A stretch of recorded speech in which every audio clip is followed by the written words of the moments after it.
Good evening. Welcome to the RSU5 Board of Directors meeting. It is Wednesday, November 30th in 2022, and we are in the Durham Community School cafeteria. We are missing a couple of board members this evening, and then we have hopefully one more will be joining us. But we'll get started in the meantime with the Pledge of Allegiance.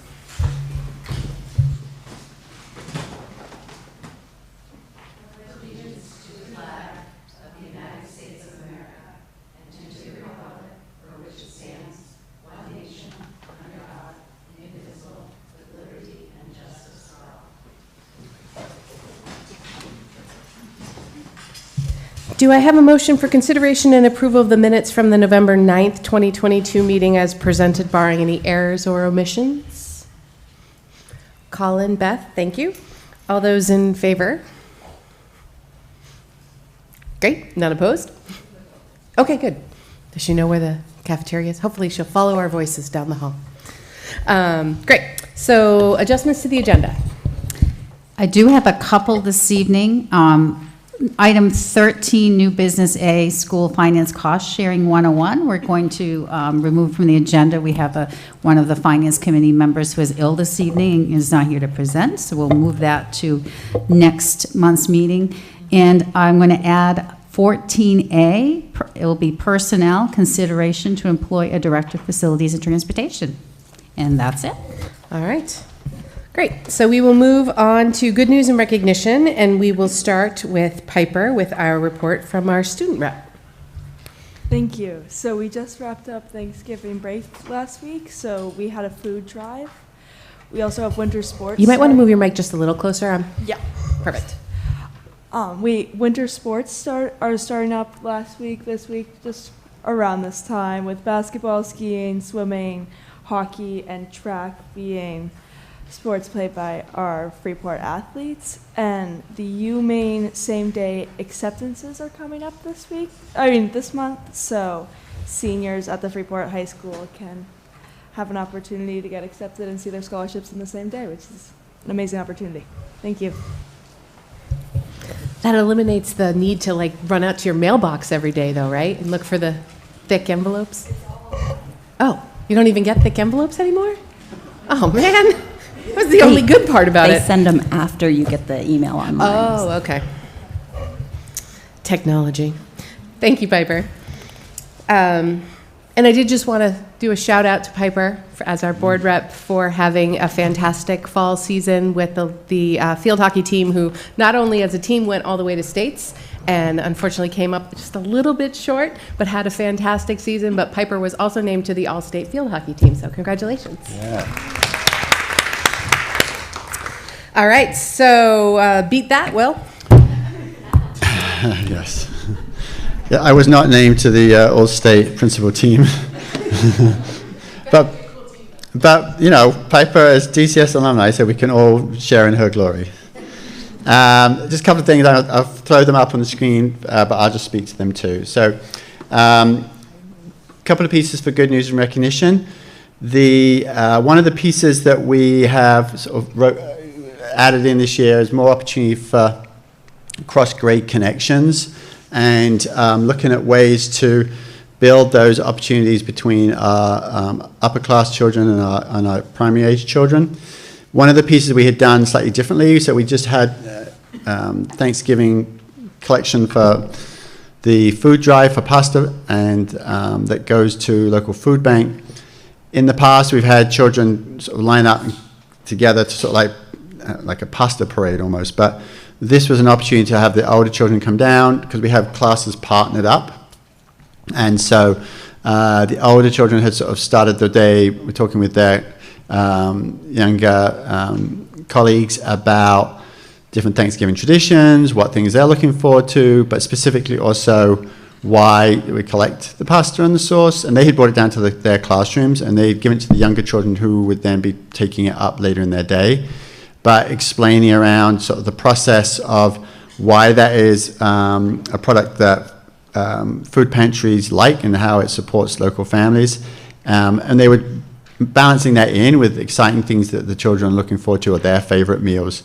So trying to find ways to connect some of the activities we do but put them more in sort of child context, and using that as also an opportunity for older children to play leadership roles. And it's always a great opportunity because it really does help some of the children practice skills that they don't necessarily comfortable with their peers, but that they are very comfortable with when they feel like they're the expert in the room. So that was a nice way to make that transition.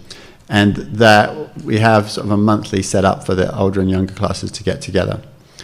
We want to thank our PTA. It's just doing an amazing job for us at the moment. A number of active groups and subgroups. Their craft fair is coming up this weekend, and which is their sort of primary fundraiser, and doing a lot of pieces to support children and staff. So we're very grateful for that. With that in mind, the care team that really sort of started up a couple of years ago during COVID, that also continues to thrive. So we had 140 different donations made to support families over the Thanksgiving period. That's separate from the Pasta Pass. And the next focus on the care team is around meeting winter needs, so clothing and holiday support. And already numbers of families have reached out to offer their support and donations. And then we have a busy month of different things going on here at school. Tomorrow is Math Game Development Night going on for families to come in with their children in grades 1 through 3. Next week we have Family Engineering Night with a number of sort of hands-on activities offered there for children to explore with their families. There is a kind of workshop being offered by NAMI later in December around sort of mental health awareness and supporting folks with mental health. And that is part of an ongoing series that Ms. Trigiani and Ms. Huber, our counsellors, will be doing after the break. There's one around sort of children and using of technology, really targeted towards some of our early adolescent children and their families. And then we're looking at another piece after that around supporting children sort of during stressful times. And then we also have a concert. So it's a busy month, but with a lot of opportunities. Whilst talking to you about good news and recognition, for those of you new to the board, you won't necessarily know the context for this, but I shall try to explain it. For those of you who are on the board, you had a couple of emails earlier this fall from some of our 7th graders who were working on a unit in their humanities class on sort of making a difference and how to impact change.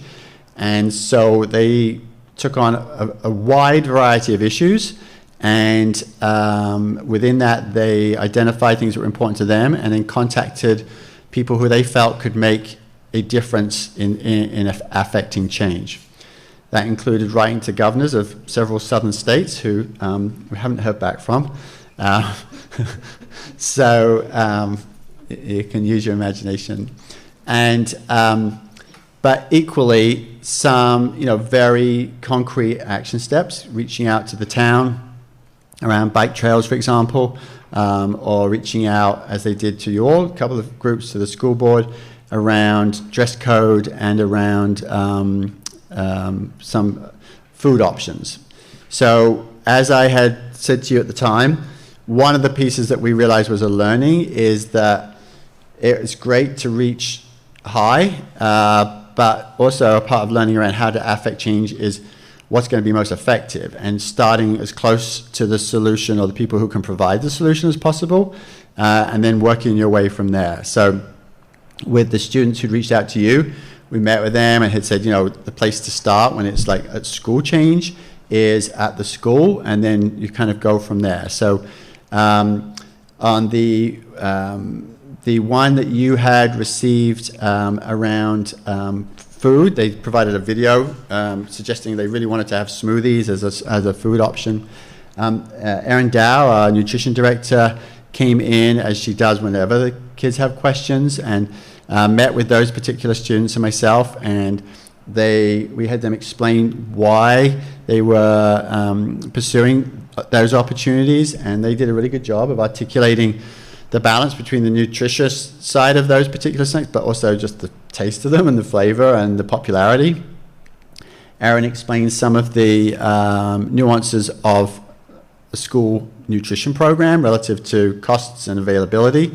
But, where we were able to get to was a situation where Erin and her team here are looking to be able to add some of that in for the middle school students during their breakfast program, because that felt like it was something that was going to meet their immediate need, but also was going to be sort of viable for the staff and for the budget. That process had gone very smoothly. No pun intended, sorry. Then the one on the dress code, what was interesting on that is I'm not quite sure how the students had accessed, what they were referring to was it was our school dress code, but it changed a couple of years ago. And they had pulled the information from previous dress code. So, and when I asked them where they found it online, they couldn't quite say, but clearly they had. It's not what is in our handbook currently or on the website currently. But what we, again, were able to explain in that particular case was that what was really interesting was the things that they had identified as really wanting a change. Again, some of that was the language that said clothing with spaghetti straps, tube tops, tops that expose the midriff. They felt was very much targeting female dress code. And the other one that they had really requested a change on was shorts should be long enough that when the wearer stands with arms at their sides, fingertips should not go past shorts, which I can tell you, I was glad that when we had changed that, because it was amazing how many young women would suddenly have shoulders that seemed to be down here as they were showing me just how far down their fingertips were, or they would be up here because that's where their fingertips would naturally be, apparently, which was just obviously ridiculous in its context, and it was it was awkward and not great for the girls to have to go through all that. So a few years ago, we had worked with the other middle schools who are part of the sports group that we're a part of. The middle school principals also share lots of ideas across, like, how do you do this, or how do you do that? So some of that language had been changed a few years ago across all the schools. So it's consistent, and I explained this to the girls who had been specifically asking around this. Then when they saw that in the language we have, that actually had addressed what their concerns were, then for the most part, that had sort of met their need. The one piece that they had raised, which I must say I'd not ever thought about, was that apparently if one of the boys is wearing a football shirt that's mesh and they're backlit by the window, then you could see through it, and therefore that felt like that wouldn't be appropriate either. So it felt like quite a narrow parameter, so we had sort of stuck with the language we had. But for the most part, I think we found that the things they were concerned about, we had been also. So in those cases where you had been contacted, those were the conclusions for that. In regards to student voice, I mean, that's just sort of an update in a way of that. That would happen to be within a particular unit. But I get letters all the time from students with some great suggestions or observations. Recently, feedback around right around Veterans Day, one of the students had come in to point out that the flag was looking the worse for wear, and that it meant it was time to get a new flag. We've had students write about students wanting to help lead the pledge in the morning, and so that has been set up where they're doing it, not just from the office. Some strong feelings in 3rd and 4th grade about who shares the booths at lunchtime and what that rotation is. That's quite a popular topic. Concerns if we ran out of breakfast bags. So they are very much sort of focused on their sort of daily experience. Here was the letter on the flag. It says, "Dear Mr. Pidden, our school needs a new American flag. Our flag is starting to fray, and that is a sign that the flag, needs to be retired." I appreciate that she put the flag in parentheses, like as if I might think it was me that needed to retire. But she'd said, that's a sign that the flag, needs to be retired. would you think about getting a new flag? And so we were able to say to her, thank you so much for making that observation. We'll definitely get that ordered. And she followed up by letting me know that there's a specific way to retire a flag, which we were aware of, but again, it's sort of conscientious on that part. Most recent one I got just yesterday, which also comes often in homemade envelopes, which is going to be an interesting one, which was, this is from a 3rd and 4th grade lunchtime. Can we have a movie at lunch every Friday? And so what happens with these situations, we tend to put it, just as we say to the kids, to the people who are closest to the solution. So I share that with the people who have 3rd and 4th grade lunch duty. They're like, that seems like it'd be very viable. They try always to include the children in that decision making. So like, how would we do this? This is the time frame we have. If we only were able to watch something for 10 minutes, would that still work? But trying to have them own it as much as they can, so that then if it doesn't quite work out, they can also be a part of those solutions moving forward. And they actually do a really good job of taking that on. I guess the last one I put up there, just looking at that, was talking with our 5th graders. Their teachers have been meeting with them during their morning meetings. And they had brought up that it felt like a really big shift from 4th grade to 5th grade. In our school, they go upstairs for 5th grade, and then they align with 5th and 6th grade. So it felt like a really big shift to have lost their morning recess. And teachers like, I can understand that. And so they have worked again with the kids to say, well, when we have breakfast program, which for 5 through 8 is in here, what if we were to incorporate some outside time then? And so the kids have been a part of making that work also. So we're fortunate that kids feel very comfortable in reaching out and letting us know things that they think would potentially improve their school or their school circumstances or situation. And then we try to work with them. If we can do it, we do. And if not, we try to explain why. All right. Thank you. Thank you, Will.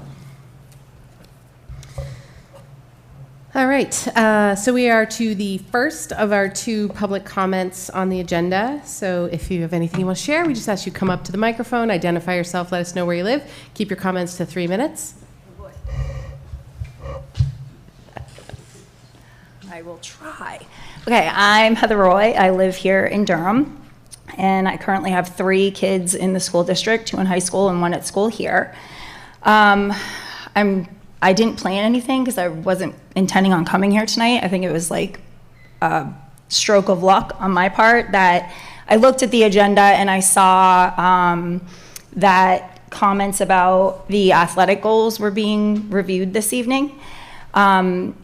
Last year, before spring sports season started, I met with Dr. Foley on 3 occasions, along with Peter Wagner, and we were discussing safety concerns at the baseball field in terms of our spectator seating.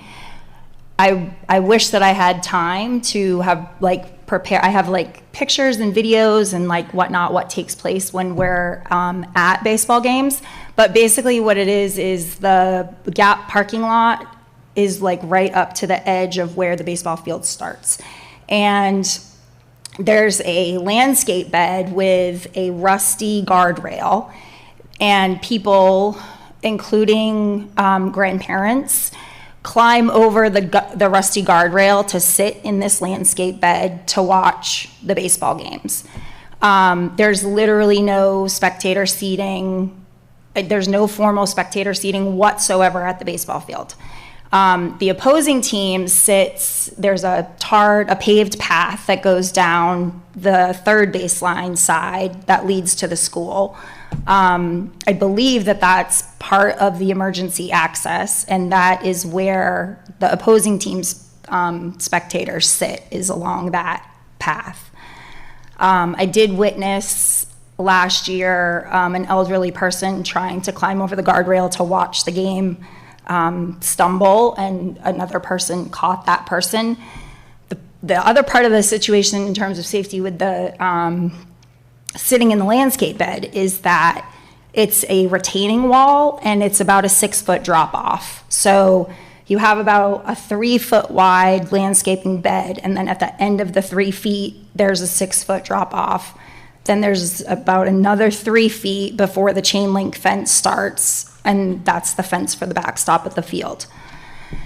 So when I was talking with Dr. Foley last year, she was definitely on board and heard, my safety concerns around it.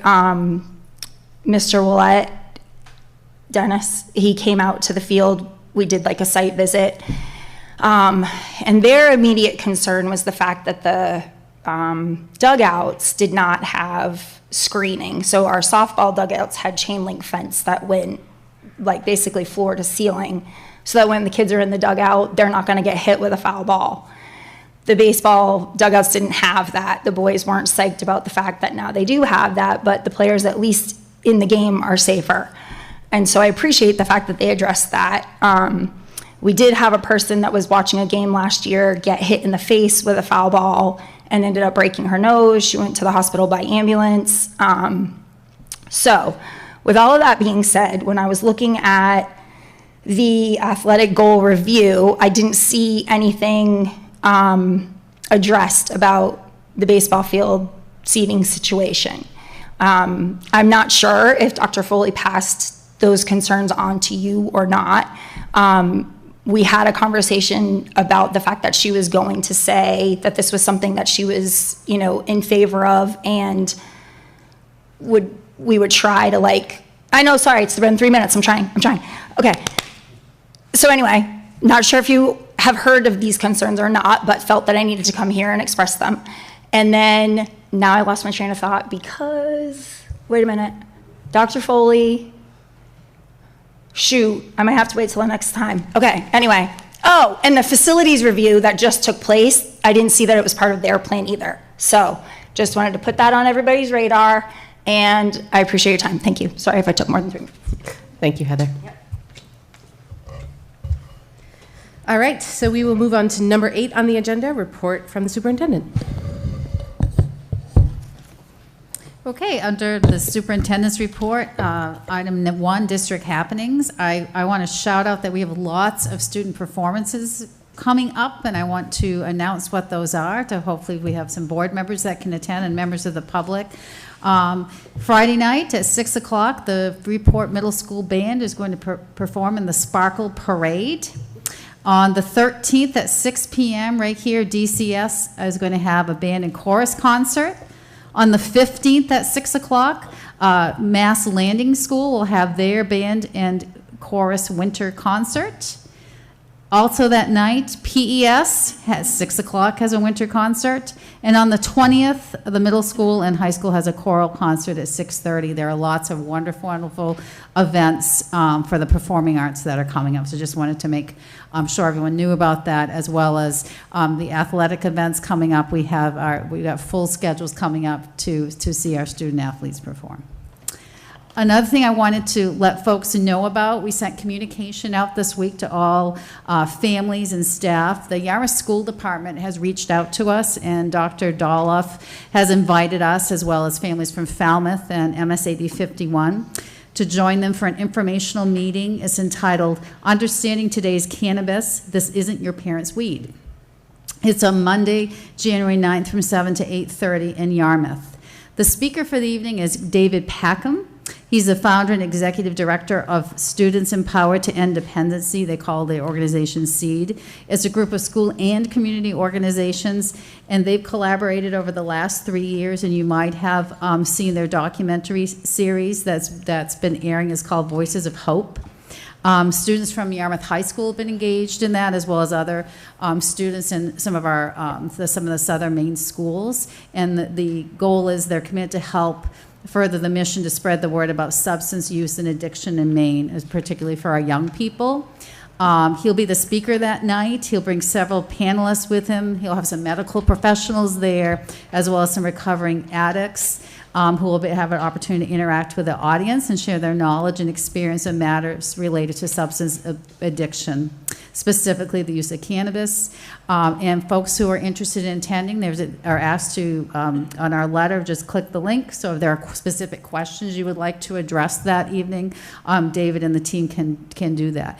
And I will say, David came to our Cumberland County Superintendent's organization meeting a couple of meetings ago, so Cynthia and I had an opportunity to hear from him. Very, very interesting. Has some very interesting statistics and data about the effects on young people, and we'll hear from some young people. So I encourage people to go to that event, and we thank Yarmouth for willing to partner with us on that. I've spoken several times to the board, either here in public or in communications, about our bus driver shortage. I know it is no secret to any of you that we still have this shortage. So back in September, I shared a district communication to give everyone a heads up about there may be occasions we cannot transport students to school. And I will say, due to the collaboration of our transportation team, up until this moment, we've been able to cover all routes, and we've got all kids to school. However, the outlook is not very promising. Due to retirements and resignations, as of Monday, this coming Monday, we are down 6 bus driving positions. That includes full-time, part-time, and substitute drivers. You may be aware, and I'm certainly aware, that there are districts in our region that daily send out communication that there are certain routes that are not running because they simply do not have the staff to do that. Our goal, obviously, is to transport every day we humanly can. But due to driver absence and the lack of substitutes, next week we're going to have to combine some routes. I've been working with, I shout out to our bus drivers who, several of them came in the Wednesday before Thanksgiving to meet, and we said, what can we do? Can we combine some routes and still make it work? And again, this week I was out at Durham, and some of the Durham team and Pownell team came out and said, what can we do? In some instances we can do that, and in other buses they're just so full we can't do that. So for sure we're going to have to combine next week. Communication will be going out to families tomorrow on that. We just have to get some times down, because we're going to try to be, as much as we can, get those times a little more clear for parents. Certainly not what we want to do, but just in order to transport, we have to. I will say, we have other people call out sick next week. We might not be able to cover a route. And it's not something we want to do, but it just might not be humanly possible. So I just want to give you an update on that. We're still looking. We're still hiring. We were able to get another sub for part of some of our routes that we just hired on this week, which we're thrilled about. And we're trying to look at other folks who might be willing to join our team. But that's not a real positive. I like to give positive updates, but that's where we're at. But I do appreciate the hard work of our driving teams, and Janet Daigle from the transportation department, who really helped to sit down and figure out what might we do to keep transporting kids. And the last thing I have here, resignation, Julie McCabe, DCS social studies teacher. And that's the end of my report, unless folks have questions. Questions for Jean? Maddie? Not a question as much as a comment, but thank you for all of that. I especially appreciate you updating us on arts happenings. I don't know if you saw in any of your watching old meetings, but I have a bit of a pet project over the last several years of wishing we could have an arts director. It was actually entertained during the budget cycle last year, but not yet. But I'm ever hopeful, and I just want to plant that seed since I have less than a year on this board remaining. I hope somebody will take that mantle up. And one of the reasons, there are many reasons, but one of the reasons is the scheduling of concerts. In particular, in the winter, the scheduling of concerts is a real problem. The FPAC is busy. I know the Freeport Players use it. There are sporting event nights. There are other games happening, and I think at the very least it could be a process that could probably be reviewed to ensure that that our arts teachers are are able to have as much access as they need to have, and we can make sure those events happen in a timely fashion. Thanks. Okay, thank you. So we will move on to 9 administrator reports, and we will start with finance. Peggy. Good evening, everyone. In your package, you have our October financial report. And as I said last month as well,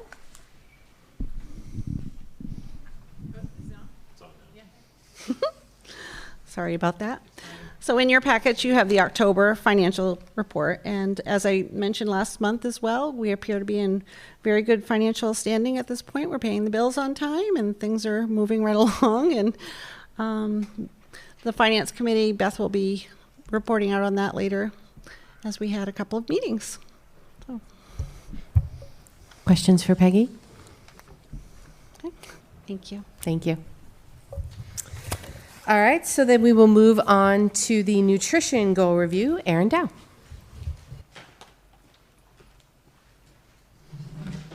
Good evening, how are you? So when I delivered this report last November, I reflected on the lengths that my staff had gone to kind of get our students through the pandemic and support their health and wellness, and how we had become a collaborating, innovating, grant writing, meal delivering, school nutrition machine. At the beginning of this year, at the beginning of last year, we were still dealing with some of those things. If we had kids quarantining and isolating, we were still able to provide them with 7 days worth of meals if need be. That helped us, deal with some of the financial effects of having lower meal counts due to reduced attendance at our schools. Meals were free for all last year due to some USDA COVID waivers, and with most kids in school, we saw huge increases in meal participation last year, like out of this world. I think I reported last November at this time that lunch sales were up about 40% and breakfast were up 124%. And those numbers held actually through the entire school year and actually increased to 131% increase in breakfast participation over our previous normal year, I guess I would call it. So despite all of that game-changing momentum and all of the craziness involved with our supply chain issues and COVID and outages, I had annual goals. And so I'm here to report on those for tonight. My goal to inventory the district's major equipment took a backseat due to the pace that we were at last year, and combined with the fact that I was down 15% on my staff and spent a whole lot of time in some kitchens. But I did manage to completely update and overhaul the existing equipment list that's attached to the capital plan, which will help us move that forward in a more sane way. And so we Dennis and I worked on that. It's attached to the capital plan now, and so we have a better understanding of where we're at currently. So I won't bore you with the details of our epic supply chain issues last year, but I will reference them as I move to another 2022 goal of mine, which was to undergo the 5-year state administrative review, and to do that successfully and without disruption to the district.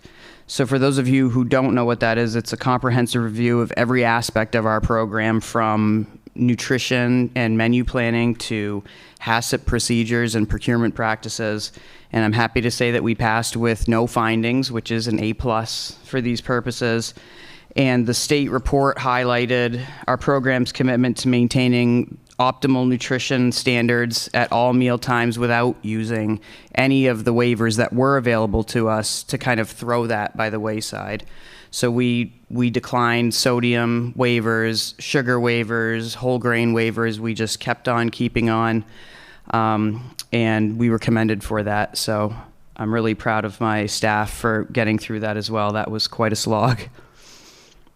My third goal was to revise the wellness policy, the district's wellness policy, to better reflect our commitment to social emotional development, and to strengthen its diversity, equity, and inclusion practices.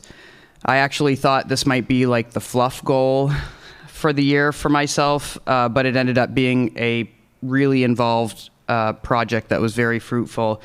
We added language within the policy itself that codified the importance that RSU5 places on social emotional wellness.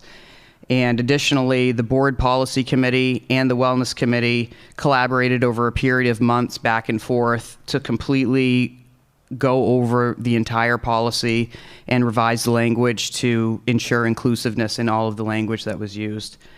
The Wellness Committee met almost every month last year, which is a huge change from what I believe Cynthia reported correctly, but only if you were speaking historically, as a few times a year. We actually met every month last year, and we're continuing that this year. So this year, my first goal, although it's number 3 on the template that you received, is to finish my third goal from last year, which is the inventory and setting up the maintenance program. Goal number 2 is to continue my department's efforts to address student hunger and ensure meal access to healthy school meals, but also to expand that work to include the student-led voices, their initiatives, and community partnerships. So that's already underway this year. I'm working with 3 JMG groups as they figure out how they're going to spend their Full Plates, Full Potential grants that they were awarded. I've met with 5 or 6 groups of students, not counting the Durham ladies, and we've already got some ideas brainstormed, and I can't wait to hear more about what they've got up their sleeves. And then my last goal is to keep this wellness committee thing rolling, and to that effect, this fall we sent out a survey to all parents to kind of gauge their awareness of or their perceptions of the district's wellness initiatives. And this year our work is going to center on using this data to develop future goals for wellness initiatives, and also to broaden our communication strategies, because what became very clear from that survey is that those are lacking.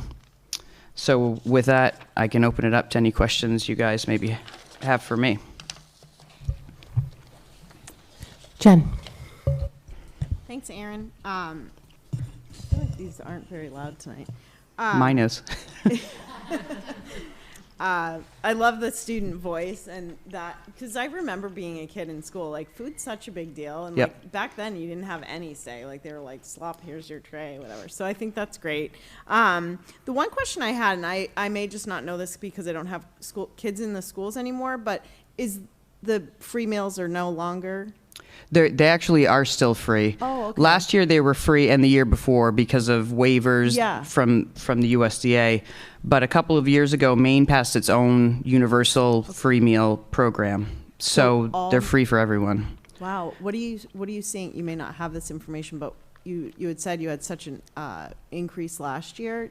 Are you seeing the same like kind of level this year? Yeah, I mean, we're not seeing another Right. 130% increase, but Right, yeah, but for it's- sure. I think I actually prepared that for you. At least it's staying at that high level that you saw.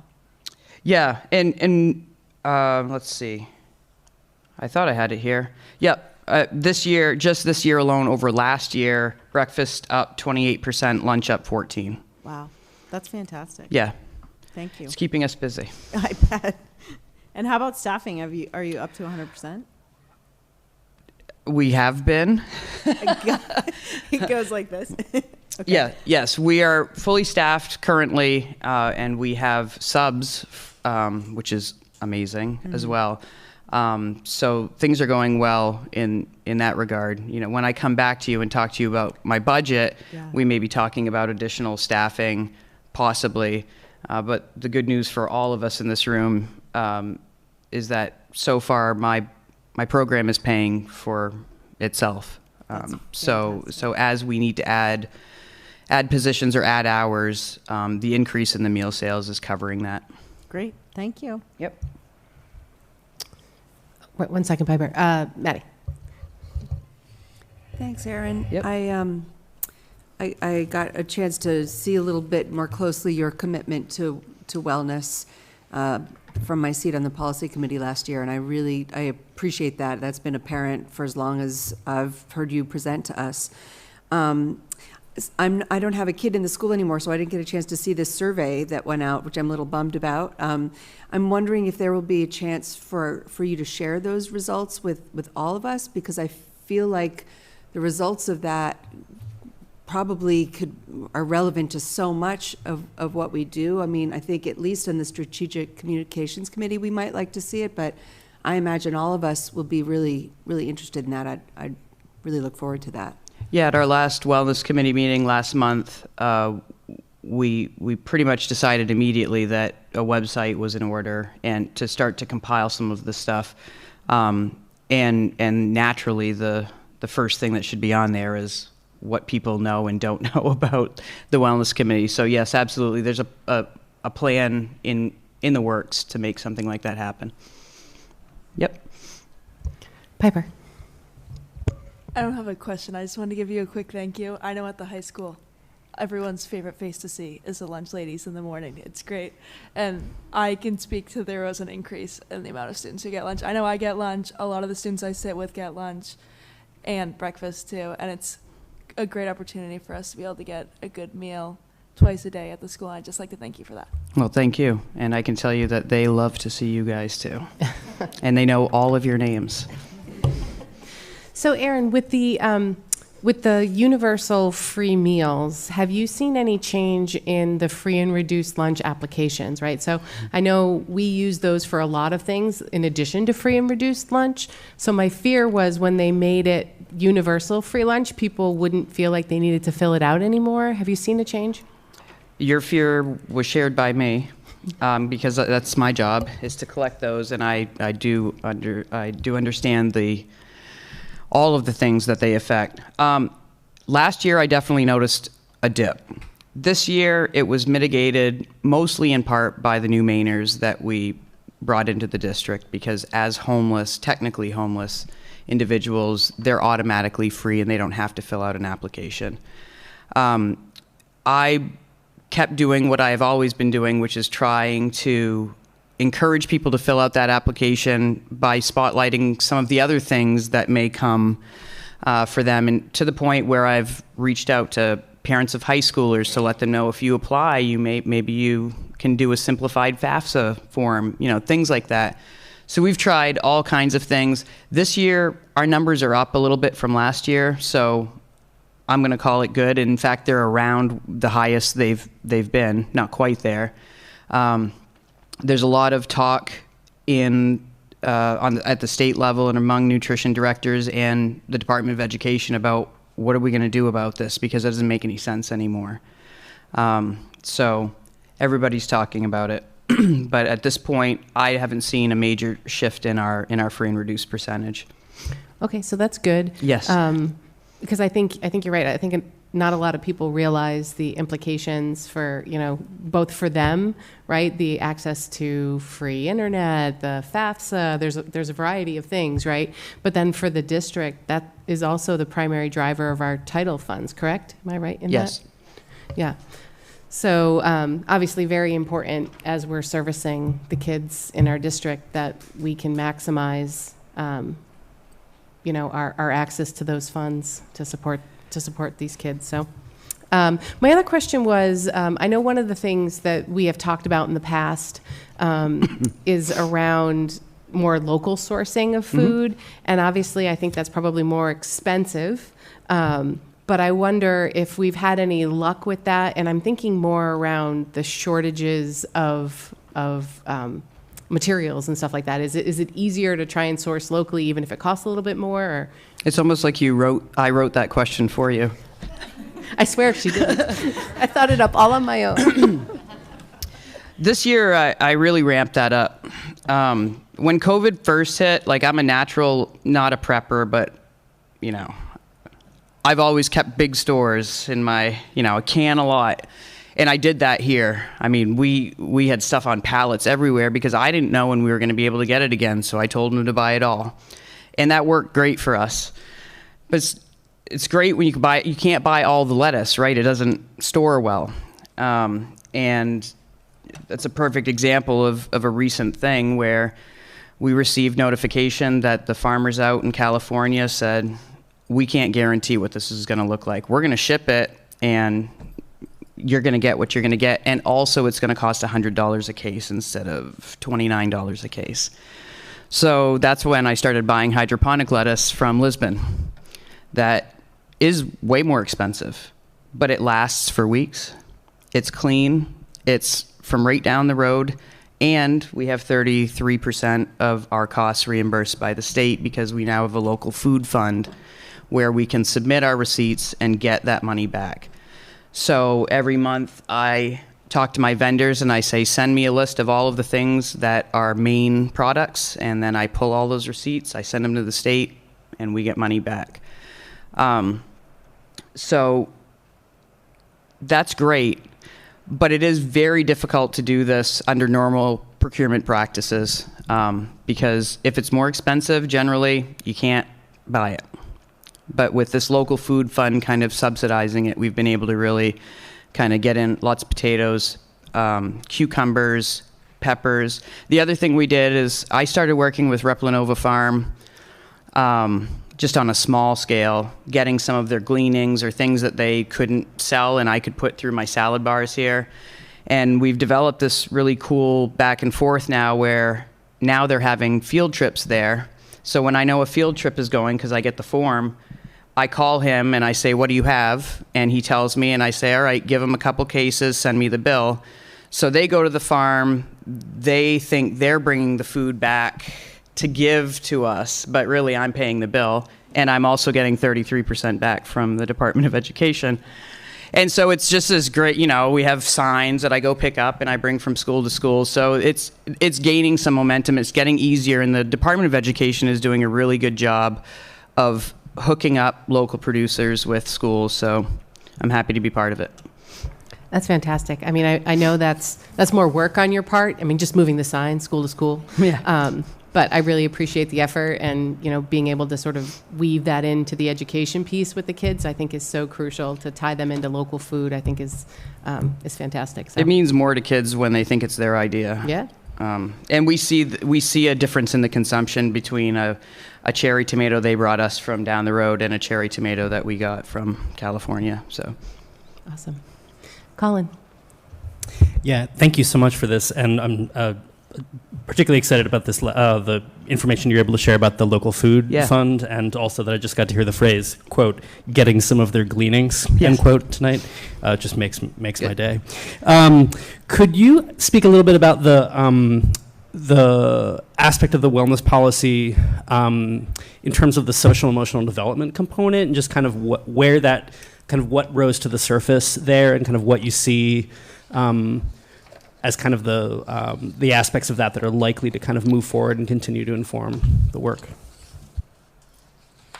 Well, as we try to do with many policies, we keep it vague, which allows us to, you know, address the issue and then allow more focused, targeted things at the building level. So I can't stand here and tell you what the plans are, what the school counselor's plans are, or anything like that.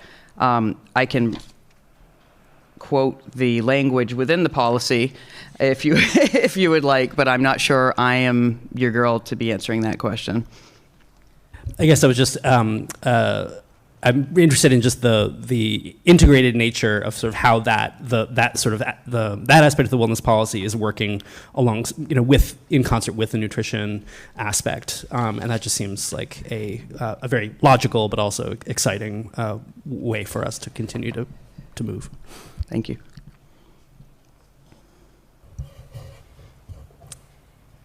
Okay. Thank you, Erin. You're welcome. All right, next up on goal review is athletics. Craig.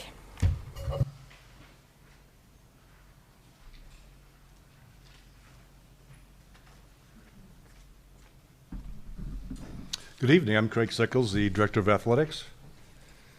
21-22 reflection, goal number 1, explore extracurricular choices. This is ongoing, it's really never ending. Over on the completion date column there, you can see in the small print at the bottom of that column, the new programs that we've added since 2004. Last year we added, well, we didn't add, but we created a 3-school cooperative cheerleading team. Our numbers were low in the winter competition. We didn't feel as though we were going to be able to field the team.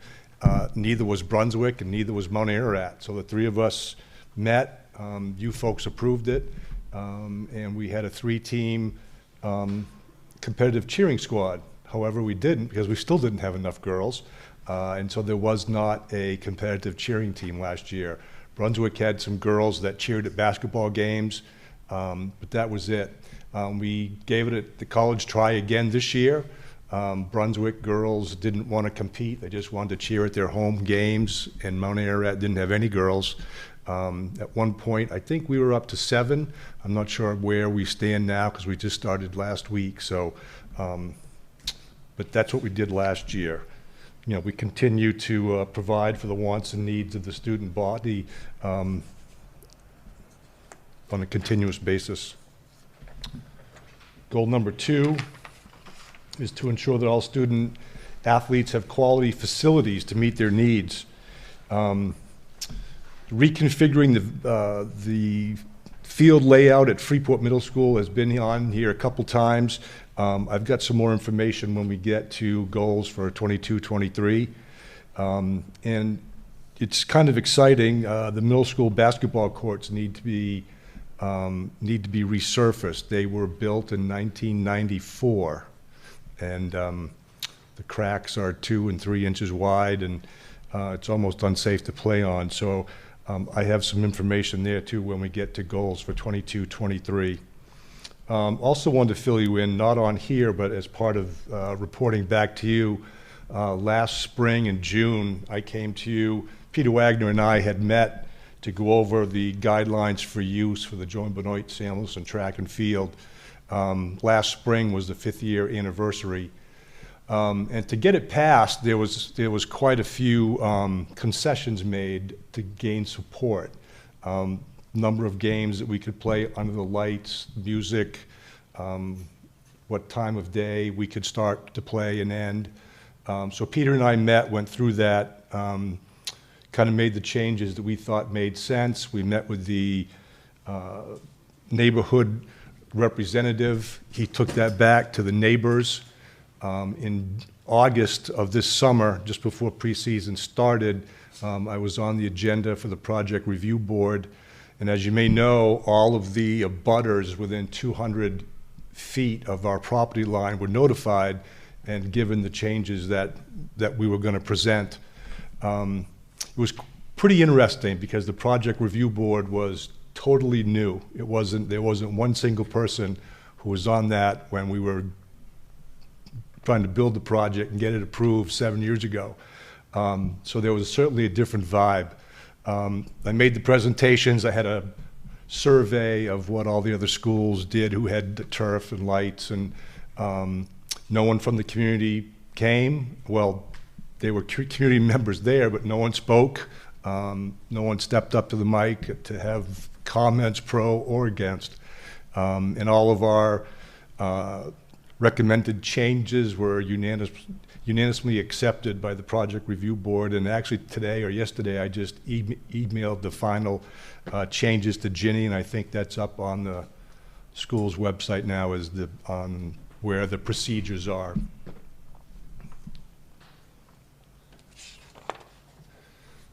Goal number 3, broaden and enhance the athletic department technology.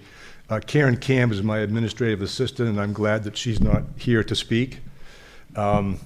This is our 2nd year with Our School Today. Our School Today was a choice by the Maine Principals Association, and they were going to make it mandatory that all schools have the basic package, and they would pay for the basic package. We had our online registration through PowerSchool, and we really didn't want to be using 2 different sites. Our School Today for the MPA stuff and PowerSchool for our stuff. We wanted to look. So we made the choice to go all in with Our School Today, which probably 75% of the schools in Maine did. There's been constant problems, I guess I'll say, and nobody's really happy. It's working better now than it was. Maine Principals Association is seriously looking at maybe doing something else, but as we had a meeting with them the other day, and they mentioned that they would have to give us a year's notice, because we're full into this, and for us to make a switch to to something else.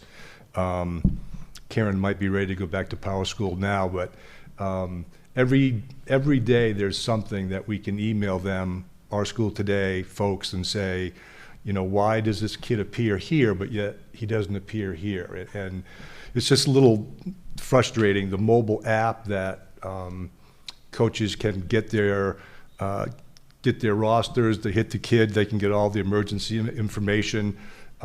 That works at times. It's better now than it was. They touted a messaging system where the coaches could get on their phone and send a message to the players, to the parents, the players and the parents. It's cumbersome. Some of our coaches are still using Team Snap. I hope that would have gone away by now, but the process of the mobile app and our coaches using it.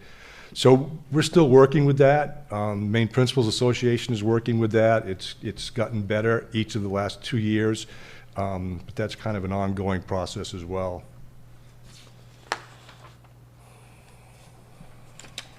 Goal number 1 for 22-23. Again, there's no completion date. We had an administrative meeting today to begin or our second one or third one to talk about the budget.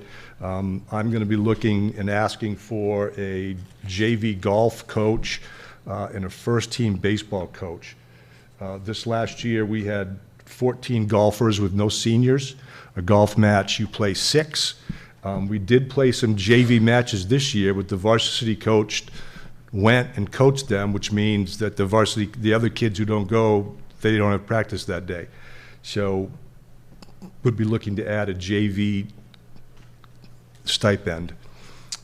First team baseball, some of you may know or may remember that last spring, Freeport Middle School did not have an 8th grade nor a 7th grade softball team because only 2 7th and 8th grade girls wanted to play. So we bust them up here and they played on the Durham team. The opposite of that is there were 28 7th grade boys who came out for baseball, and we still had 15 or 18 8th grade boys. So we took the softball stipend money and the officials, and we created a 3rd baseball team. So this spring, the high school baseball team will have 45 players who played last year, 4 of them seniors, and there'll be 24 8th graders who are going to play baseball this spring who played last spring. Go to spring 24 and you take away the 4 seniors and you add the 24 8th graders, we will have 65 boys interested in playing baseball. So if we don't create a 3rd team at the high school, the first team, we will be cutting anywhere from 20 to 25 players who won't get the opportunity to play. So that's part of goal number 1 for this year. Goal number 2, I have a handout here actually.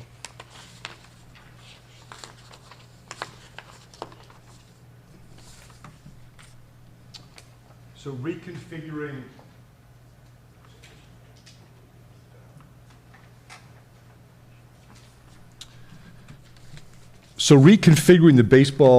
reconfiguring the athletic fields at Freeport Middle School. In 2001, the middle school had an addition. I can't remember which one it was, whether it was the science edition or the edition that went out back. But in 2001, part of the original plan when we were adding the addition to the building was to reconfigure the baseball fields. And that's the document that I just sent out. It was cut from the project because of cost. Then again, in 2009, if you take a look at this picture, this was a project and a study that we were still Freeport Public Schools at the time, and the town paid for a study of our fields and our use and what is it we might need. And these folks, 8 years later, almost recommended the exact same thing without even knowing the two existed. So the reason we're looking at this, if you look at this photo here, if you look at where the original baseball field is and the softball field, they're at either end. We have room for one lacrosse field in the middle, and we have 8th and 7th grade boys and girls lacrosse. So when there's a baseball game, the lacrosse folks can't have practice, and we have to bus them to Hunter Road, and you know what busing's like. When we have a lacrosse game in the middle of the field, baseball and softball can't use their outfields. So by moving the baseball field to the middle, you now create the white outline field over by the pond for lacrosse. So now we can play baseball, softball, and lacrosse at the same time. We actually had last year, during a practice, when all of the teams were practicing, there were no games. So when there's practice, everybody practices, and we actually had a girl hit with a fly ball in her, hit her arm and actually broke her arm. So, you know, this is a safety thing, it's a use thing. We get more use, it's more of a user-friendly concept and layout. With that said, if you go to the back side, there's an email from Patrick Carroll. Patrick Carroll was involved in the addition of the science wing, and his diagram of how he would reconfigure the field was there. But I thought you should know the cost, because I'm probably at where I can go with this goal as part of this piece. I've circled 11, 12, 13, and 14, because those things can be taken right out. But we're talking $536,000 to $743,000. His note down there below said with some massaging, we can probably get it to a $500,000 to $600,000 project. So at this point, I've done all I can do with this goal. And I guess the balls would be in your court as to what you want to do with that. There are no engineered designs or sketches that would have to be done. The second part of that goal, where is it?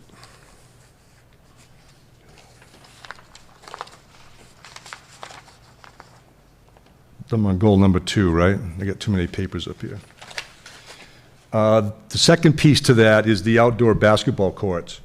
Like I said, those were built in 1994 by a group called FORGE, Freeport Outdoor Recreation Group. It was led by a gentleman by the name of Bob Smith. He has recently passed away. And at the memorial service, many of the original FORGE people got together and knew that the FORGE helped build the 3 basketball courts. It was funded by FORGE. There was a major community outreach fundraising. Bob Smith was the mover and shaker behind that.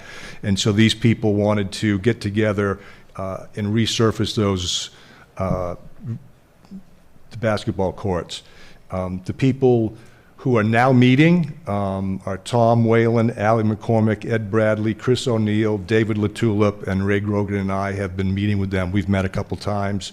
We do have the original plans that were from 1994.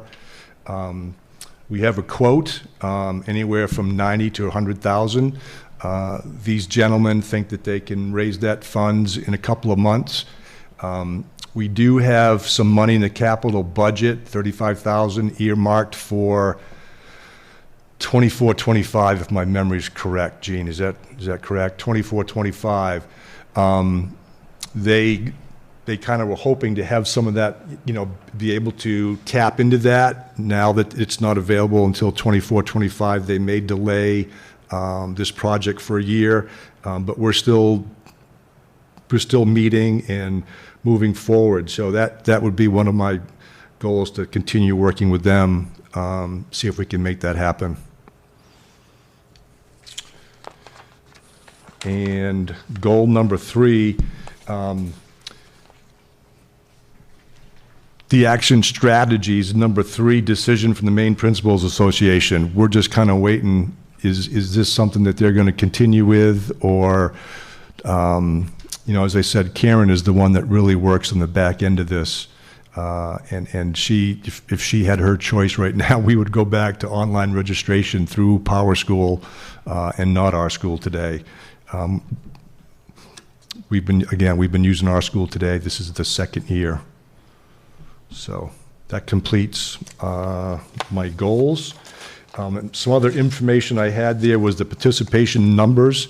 We're starting to rebound a little bit from the effects of COVID, when we had fewer kids coming out because it just wasn't all that fun to play in masks, and seasons were canceled, and middle school basketball was playing outdoors in November on the outdoor courts. And so our numbers are starting to rebound a little bit. This was a very highly successful fall for Freeport High School. It was the season that kind of never ended, and it was great. I'm a little bit behind in the winter, but our boys varsity cross country were regional champs. They were state champs. Girls did a nice job of coming in 5th in the regionals, but bettered their position with 4th at the states. Field hockey was South Regional champions and just had a thrilling state championship game. Football went to the state semifinals, both boys and girls. Lacrosse to the state semifinals. And golf is just, Eli Spalding, he's the best high school golfer in New England. I mean, he won the states, he won New England.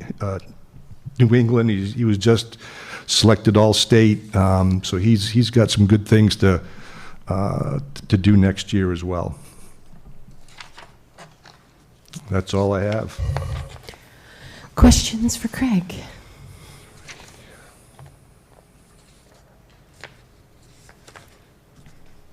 So I had 2, I guess. One was, I should have wrote them down as I was thinking of them. The other one will come to me, but I guess the one that I'm thinking of in the moment is there a plan around the baseball field and the safety issue on the... So I was not all that involved with those meetings. Freeport, the RSU does not own the land. The land in question belongs to LL Bean. And my understanding was, from conversations, again, I didn't attend the meetings, was that we don't own the land, and anything that's built permanently needs to be at the setback. The dugouts were built not according to the setback, but I think we got special something when we built the dugouts that they didn't have to meet the setback. I don't, that was a long time ago. I think things have changed. And I've talked to LL Bean. I asked them if our people could take a look at some of the brush, some of the bushes, some of the trees, and make it more spectator friendly, and they said no. I think some of the spectators have taken it upon themselves to do that themselves. So it's not our land. So I guess my question is, obviously we don't want to be changing anybody else's land if they don't want us to, but is it our practice to not have any spectator seating that basically forces people to sit in dangerous spots on other people's land? If you ask me, I don't think anybody is sitting in a dangerous spot on somebody else's land. There is a retaining wall. People take their chairs and sit in front of the retaining walls. Many of the people sit on top of the retaining walls because it's right there. I mean, you can sit, the field's right there. It's a nice seat. And then It's a great view. And then the people sitting on the retaining wall, then there's room behind them to put a chair and sit in front of the guardrail that goes with the parking lot. People don't really park cars there because foul balls, so there's a lot of space to stand. The emergency access, so on our emergency access plan, the ambulances don't use that walkway behind the backstop. They enter from the front of the school and come up the sidewalk from the left field foul pole. And again, that's, people put their chairs there, and it's a nice place to sit. I mean, people now know that people come with chairs. At the Joan Benoit Samuelson track and field, we have a collection of chairs that were left behind because people now just come with chairs, and when they get here, they go, oh, they got bleachers. We don't need the chairs. And when they leave their chairs behind. So I, Peter Wagner would probably be better able to discuss what was discussed because I was not there. I wasn't involved. Okay. I remember my other question. The trainer. I know that was one of the things that we had added last year was to double the time, and then I know right before the season started, we lost the person who was going to take that time. Yep. I was curious where we are. This fall was a nightmare. It really was. Last spring, we didn't have a trainer, and we had 3 or 4 people come as per diems that were hired by Coastal Orthopedic, and they only came on game days. So, I mean, after the season, the trainers may get to know who our kids are. The kids may get to know them, but there's 4 of them. They rotate. There's no rhyme or reason to what game they're covering. If it's girls lacrosse, boys lacrosse. But the only contact sport in the spring was lacrosse, and girls really isn't supposed to be contact, but it kind of is.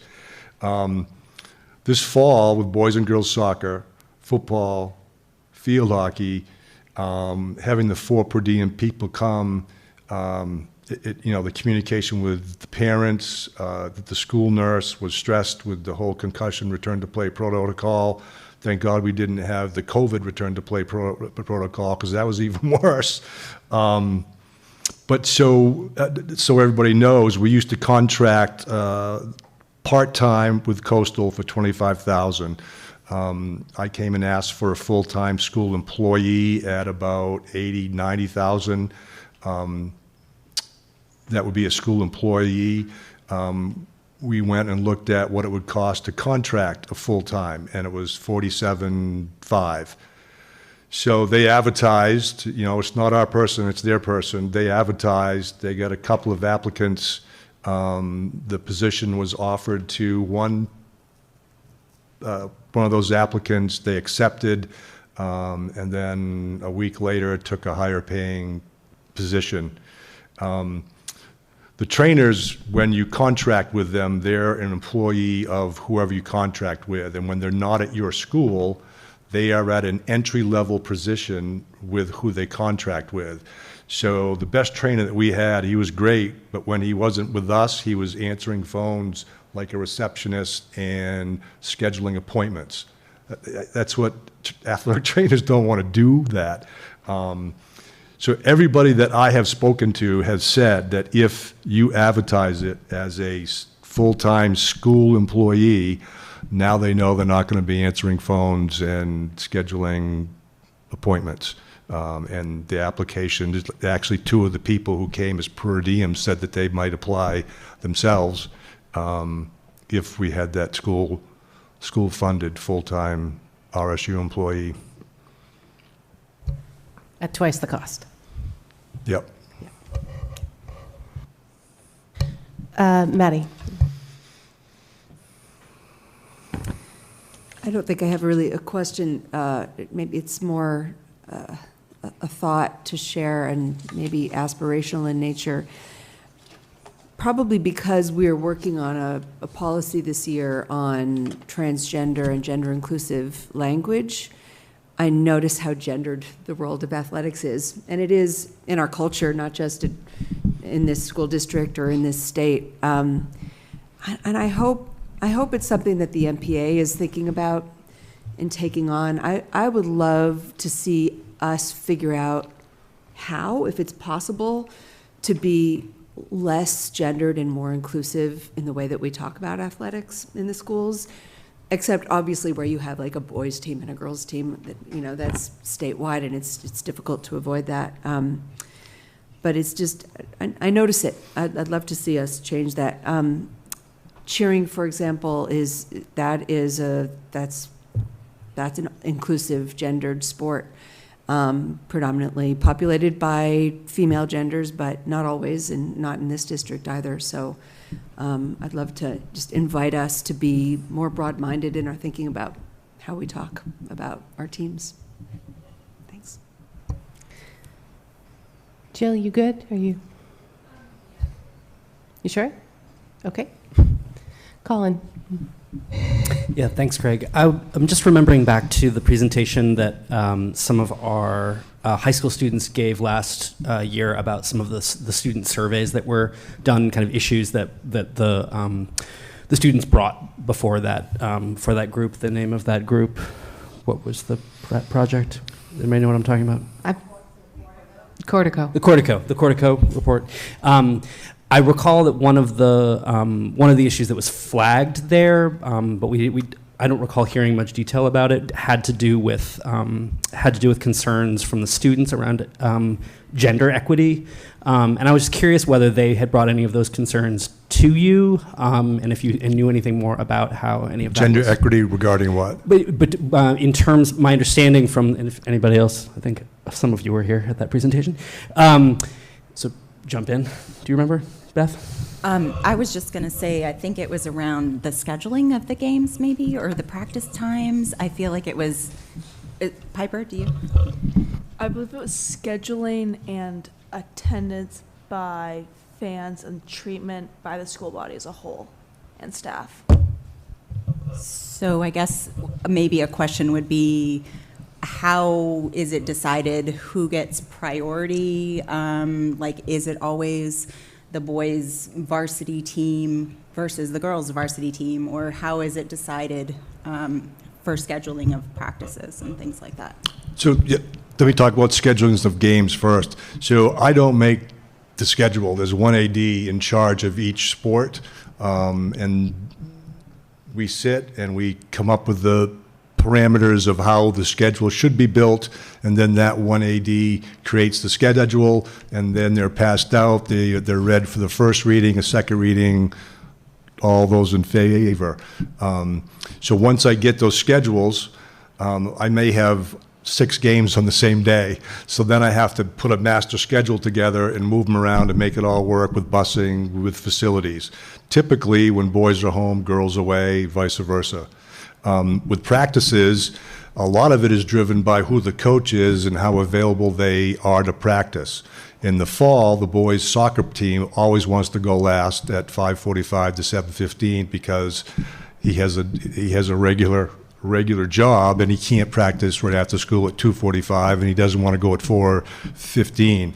So the girls' field hockey team actually always has the first practice at 2:45. The boys' soccer coach has a regular job, but not quite as strict as the boys, so he does the second one. So in the fall, the girls' field hockey team always goes first right after school, followed by girls' soccer and boys' soccer last, and it doesn't rotate. It may rotate if we have a game and the turf's only available at 2:45, then the boys may jump into that, but typically they would go to Hunter Road in the afternoon instead of sometimes taking that 2:45 slot. Basketball is a little bit more rotation. they both can go early. We had a retired gentleman once who was a coach, and he said, I'll practice anytime. So it's pretty much driven by the coaches. We try to rotate it as much as possible.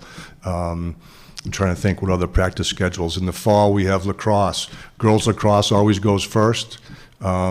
Track goes first, and boys lacrosse takes the second slot. And it doesn't rotate just because of who the coaches are and when they get out of their work in school. I might encourage sort of communication around that type of stuff, because I think some of the, what could be sensed as inequity or unfairness about it might be not understanding how it's made, right? Like the game schedule isn't decided by you, right? Most of the practice schedules are decided by when the coaches are available. So, just understanding, similar to, what Aaron was saying earlier about talking about limitations and availability of things. Like in a perfect world, we'd love to be able to do all these things for all these people, but there are limitations on what we're able to do and why things are the way they are. And I always find that when you can share those reasons, it oftentimes will alleviate what might be perceived inequity. Right. The other thing I heard was students don't always come to all of the home games. And I think field hockey gets shortchanged a lot of times. Soccer, we have more kids playing soccer. We have more parents playing soccer. So if you're a mom of a boys soccer player and the girls are playing, you're more apt to maybe go, whereas you don't know field hockey, you didn't grow up playing field hockey. So I do think field hockey does not have as many spectators attend, just because they don't know the sport. They didn't grow up playing the sport. Although I thought this year the student sections, I think the field hockey games were better than they have been in the past. Soccer really gets the students out. Some football games didn't have a great student section. And then for lacrosse, boys or girls, there aren't a lot of student spectators that come for lacrosse. They will come for basketball. They do come for boys more than girls. Yeah, there'll be more students at a boys' home basketball game than there will for a girls'.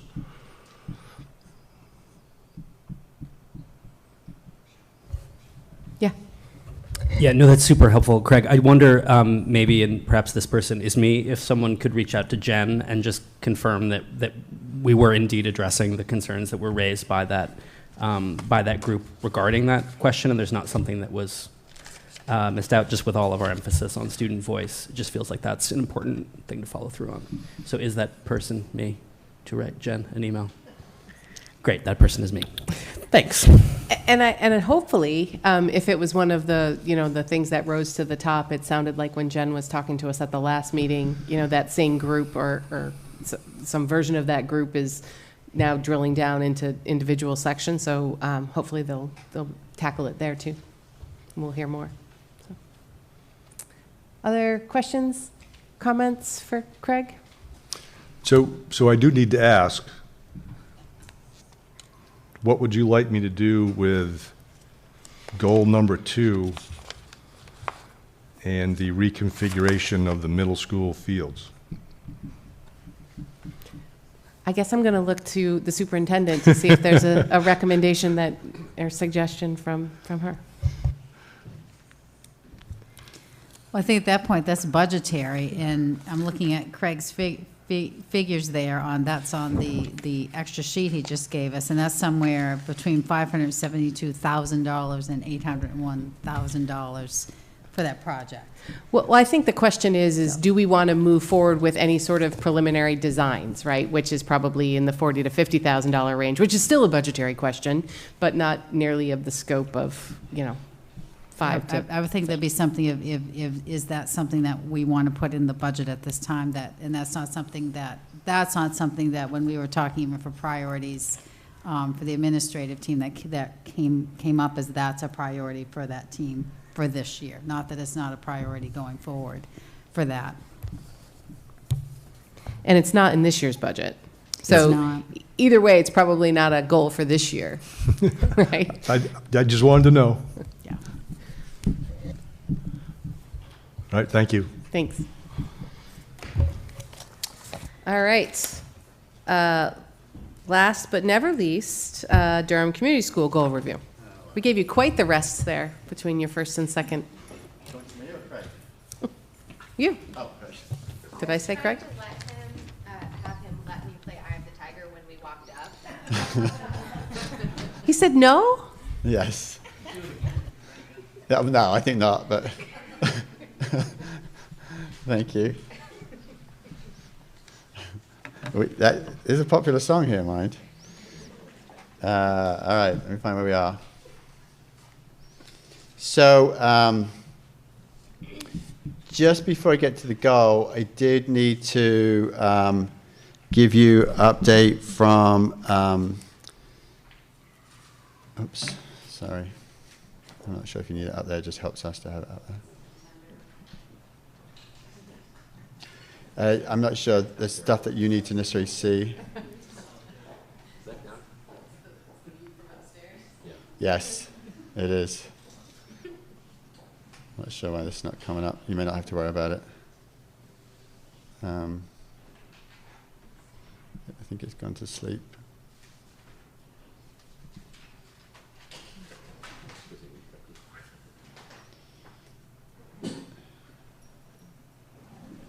All right, well, I shan't worry about it. Oh, there it was. Do you need it? Do you need the slides? Okay. Okay, yeah. So,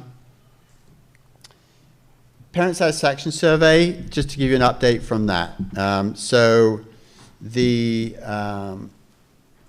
were several pieces that we looked at. Some of the highlights from that were like shout outs for things like safe, orderly environment, caring staff, students treated with respect. There's a question on there, it's like the school reflects the pride taken in educating our students. The two themes the most predominant one was about masking, and thankfully that is a topic that we no longer have to discuss right now.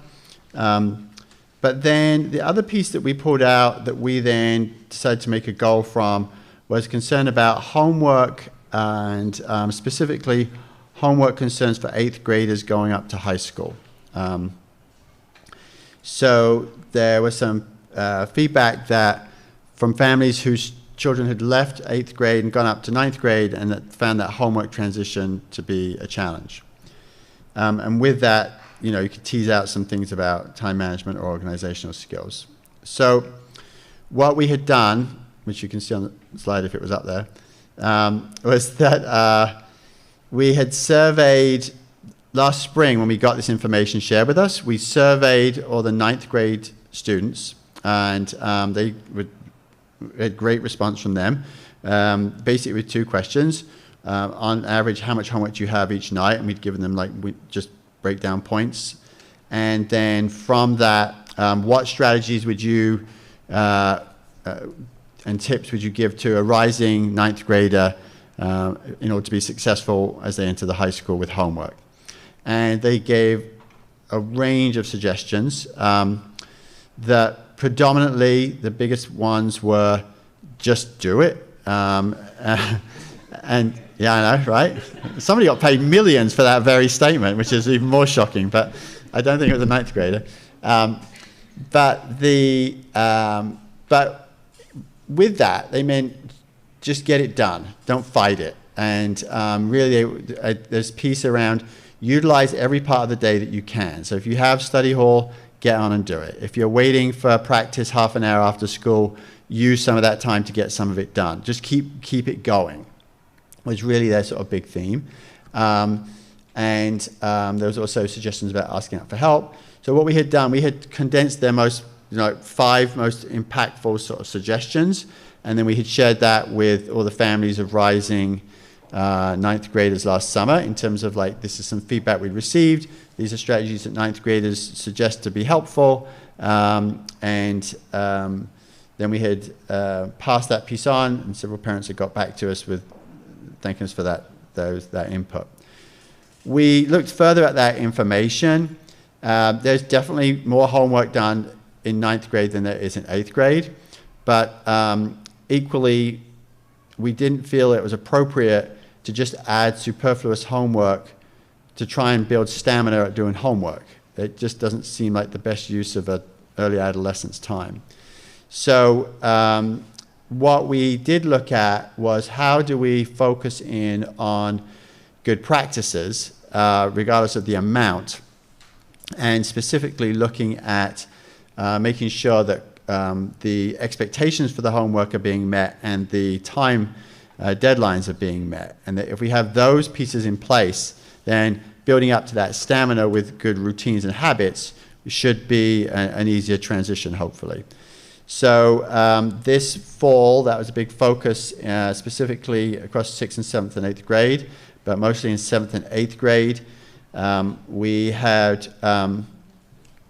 worked with the teaching team and with our middle school coach, and what we had done was develop this piece we called a homework tracker, where the kids initially would look at completing for a week of what their homework was, what resources do they need, what was the quality that was expected, and how long do they think it would take. And the teachers started by modeling that across all their classes.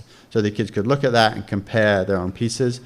And this is built from a model that's often used around executive functioning, which is ready, do, done, where you really start by looking at what does done look like? How do I know what the quality of expectation is? So when you have that lens on it, you can sort of plan backwards, like, okay, this is what's expected, this is what I'll need, this is how long it will take. So that was done very heavily scaffolded for a couple of weeks for kids, and then the scaffold has sort of been removed. And we're not trying to give one model to students. We know they all have very different time demands, different ways of staying organized, some digital, some booklets, some homework logs, but holding them all to that same accountability piece. And that has identified for us some lagging skills with some executive functioning for certain kids who we're now sort of teaching into that with them.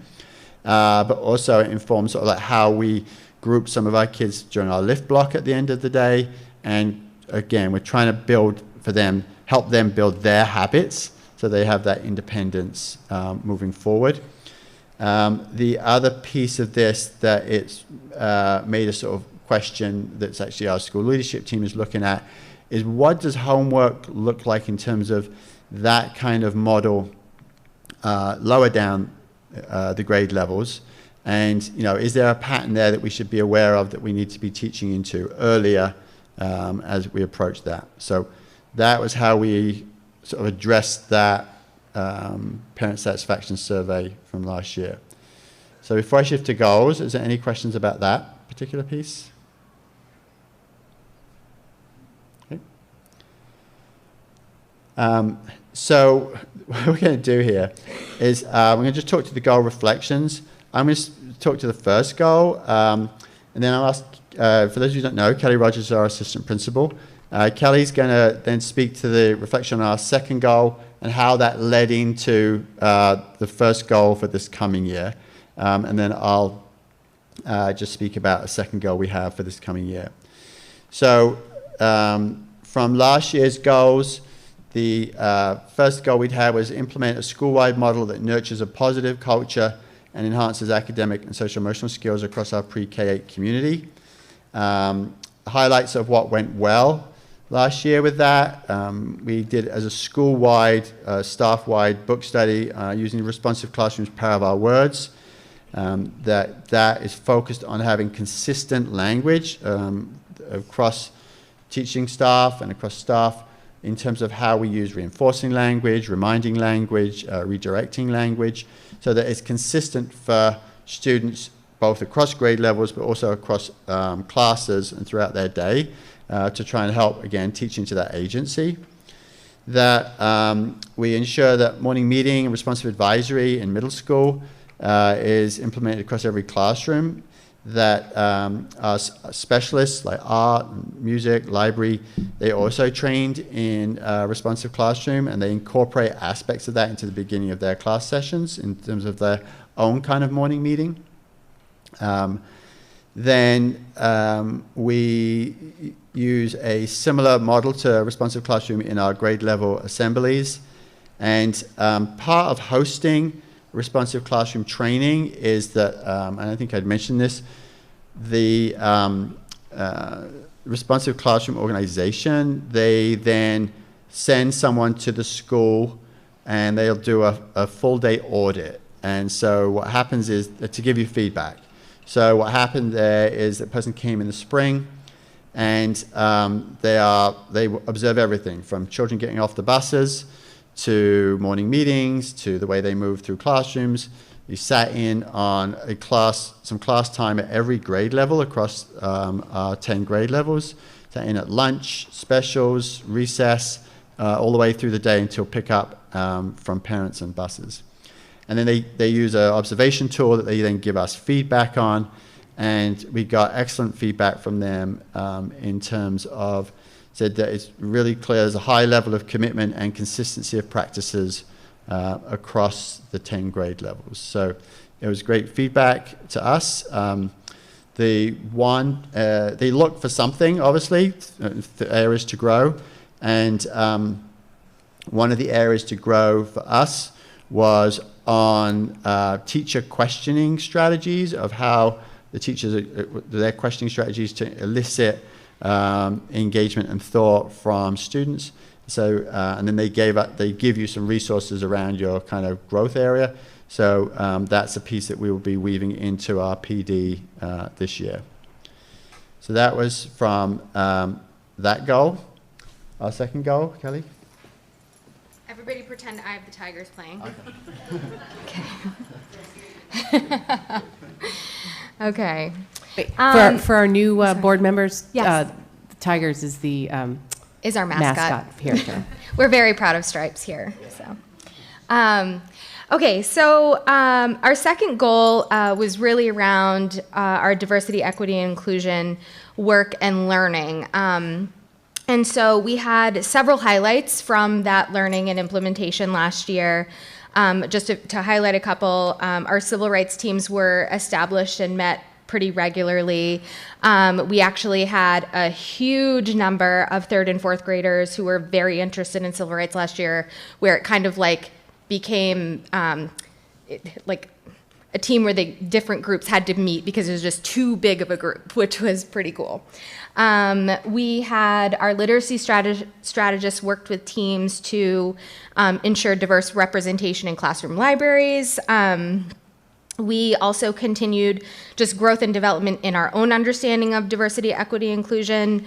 And as part of that work, historically, we have done a lot of work with feedback and success criteria. And so as we were learning, we were recognizing that diversity, equity, inclusion is a lot of things to a lot of people. And so we more and more were feeling this need to have consistency and understanding, like, what does this mean to us at our school? But not just to us, like as staff, what does it mean to our kids? What does it mean to our families? And really those should be in alignment. So we went through a pretty intense process, winter into the spring, where we led a lot of, we used a protocol called the Affinity Protocol, where you get a lot of ideas from a lot of people, and then you synthesize those ideas into themes and categories, and basically we created success criteria from those. So it was a ton of work, but we ended up with basically 10 pieces of success criteria about what does this mean to our school community. And then from that, we did a feedback survey, which was sent to families, staff, and kids to kind of see, like, how are we actually doing? Where are we at with these 10 success criteria that we've all had a voice in creating? And so from that, we then established our very first goal for this upcoming year. So we have a great baseline. Our goal with that survey is to re-administer it every spring. So hopefully we'll be able to continue to see growth. We do separate it out by students, staff, and then families so that we can kind of address things as they need to be addressed. But our school leadership team did a deep dive into that data, which helped us to then determine what our first goal for this upcoming year is. So our first goal for this year is that, which is one of our success criteria, the one that after reviewing with our school leadership team, felt after digging into things, this was really where we needed to go. So its learning opportunities are flexible and accessible for all students. It's a very lofty goal. The reason we selected that was that 38% of our staff had indicated that this was an area of strength based on our DEI indicator, and we definitely want to improve that at least by 10%. 38%, it's not high, so we want to continue to improve that. Obviously, our goal is always to make sure that learning opportunities are accessible for all of our students. So. As a result of that, I was very fortunate to be able to attend Visible Learning Conference this summer, and it's funny how the focus seems to be the same kind of everywhere right now. And I think on the heels of the impacts of COVID on learning, everybody's mind is just on like, okay, where are our kids at right now and how do we help them all grow? And so that was very much the theme of all the workshops that I had attended there. So we have several moves that we're working on at our school to make this goal come to life. As you've heard in the past, our focus, we've had a strong focus on like building and strengthening our tiers of support.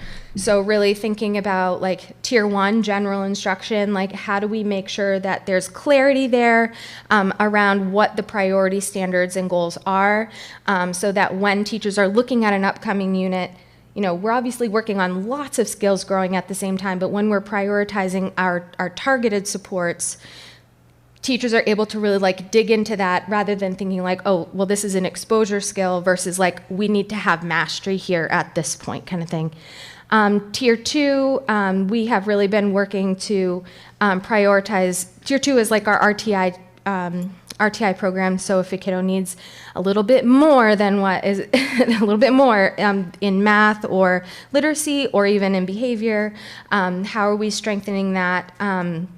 So we've been strengthening like how we're progress monitoring for those priority skills and how do we dig right in the moment we see that kids are really struggling. So it doesn't mean that kids are pulled out the moment we see that. It means how do we target things tier 1 to make sure that they can stay with their peers as much as possible before pulling out. But we continue to grow that system so that it really builds upon itself, and the different layers are supporting each other. So what we are seeing this year as a result of that work is a lot of our tier 2 teachers, our RTI teachers, are really acting like consult for our tier 1 teachers in helping develop plans that are manageable within tier 1. So it's been really powerful. The relationships that have happened between the tiers has really like blossomed and created amazing things for our kids. We are also, did you want me to do the action step? No, okay, no, you can do that. We are also doing a book study as a whole school on how learning works. So this is kind of zooming back out of content a little bit and really thinking about how does learning work? How, you know, there's a ton of new brain research that's available that really debunks some of the myths that are out there about learning. And so the idea is that every single staff person in our school is working on student learning in some capacity or the other, or another. So our ed techs are invited to be part of this, which they typically don't come to our staff meetings, but we have invited them to be part of this because it's essential for everybody to know truly. And so we are just, we're only a couple of chapters into that yet, so we haven't really got to the transfer. We're more at we're learning about how learning works. But really what's great about this book study is that it's very actionable. So whenever we meet to discuss the new learning, there's a very intentional, purposeful piece of that that then is about, okay, how does this transfer? And then we engage in the planning, like, okay, so let's look at some upcoming lessons. How is that, the concept that we've just learned about, living in that lesson so that it's structured in a way that all kids can access? I think that's it. Any questions about that? Maddie. I don't know if I'm going to phrase my question right, but so I'm going back to what you were talking about, the beginning of working on this goal last year. Yes. In trying to understand and define what DEI means in this culture, and the community around it. It sounds like ultimately what that came down to is learning differences. I think that there was a lot of differences, and like I was saying, that so learning opportunities are flexible and accessible for all students is a huge goal, right, in and of itself. There's lots of elements of that, and while we continue to learn, about the ways that diversity exists, this was a very tangible. In talking with the leadership team, this kind of felt like the biggest bang for the buck in terms of like school-wide PD focus. But yes, so around, specifically around how kids are learning. We want all kids to be able to access instruction and their learning in meaningful ways. So, but as you can, it means that they have to have context that is relatable for them, right? So I think that all of the other pieces, when we're thinking about diversity, we need to make sure that as we're going through this learning, that is a lens that we're using as well.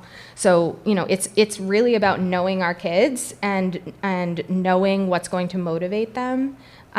So while the bigger goal, yes, is focusing on learning in particular, there's so much more to it that's part of the conversation as we engage in the work. It sounds super thoughtful work, and I love that you've dived into it so deeply so that it feels relevant. It can sometimes mean in a northeastern rural community like DEI doesn't apply to us, right? And you've found a way that it definitely does apply to everybody. Yeah. I guess my only wonder is, and I'm not really concerned about this but I'd love to hear just a little bit, maybe it's through the civil rights teams or something else. What about cultural differences? What about economic differences, historical differences? Are those things still being addressed in various ways?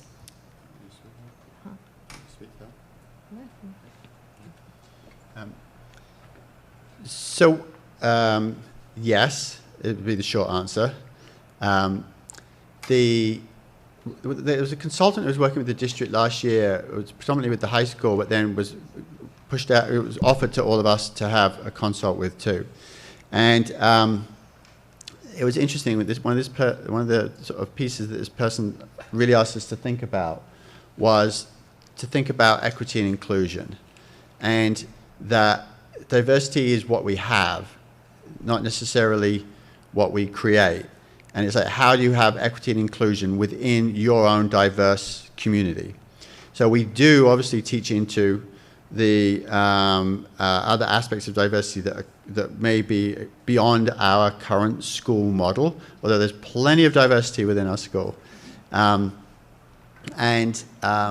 Where we have tried to really aim that work, and partly, Kelly's work I mentioned to you earlier with the care team, is that the way we support equity and inclusion, whether it's from ensuring all people have a meal or access to winter warm clothing or cleats to play on the soccer team with, or that families feel included in the way that we do our parent conferences, or that the math game night or engineering nights are inclusive of everybody. That while we really try to focus that everybody is, we look to try and create equity and inclusion for everybody, so that it's not like, only one group or subgroup or politically sensitive issue is about diversity. It's like we have a diverse community, and we try to focus on ensuring that everybody has is treated equitably and in an inclusive way. So we're really where it's more applicable to lean in on some of those other issues, then that's exactly what happens. But it allows us, what we're finding is that it allows us to sometimes have hard conversations by saying, this is no different from the way in which we support these families in this manner. Supporting this family in this manner is just the same. And we're finding that is a helpful way of finding sort of understanding and shared ground. Does that make sense? Yeah, it does. Thank you. That's what I presumed was happening. It's just, I just wanted to make sure we were hearing about all of it. Yeah. Yeah. Kelly. It sounds like you're doing a great job at the staff and faculty level of addressing these issues, and I'm just curious to know, from our own experience, some of our issues with equity and inclusion have been interpersonal relationships at the level of the students. And I'm wondering if you have any discussions in classrooms or, how you address kind of training into the students about equity and inclusion. Yeah, that is a very timely question right now.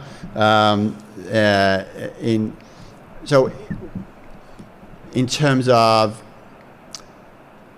so one of the things we've learned a little bit of this last couple of years is that we have to be careful of ourselves as a staff, as adults, not necessarily interpreting into a situation through an adult lens.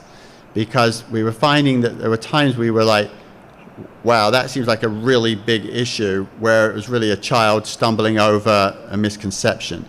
So one of the things we shared last year at the board, we used some specific steps that we had trained teachers to, but which was around, if you hear or witness something that feels like it's inappropriate, how to respond in terms of like interrupt, educate, question. So it's like, when you say that, what do you think? What does that mean to you? Or talk to me about why, what your understanding of that issue is. Or we do not use words like that here.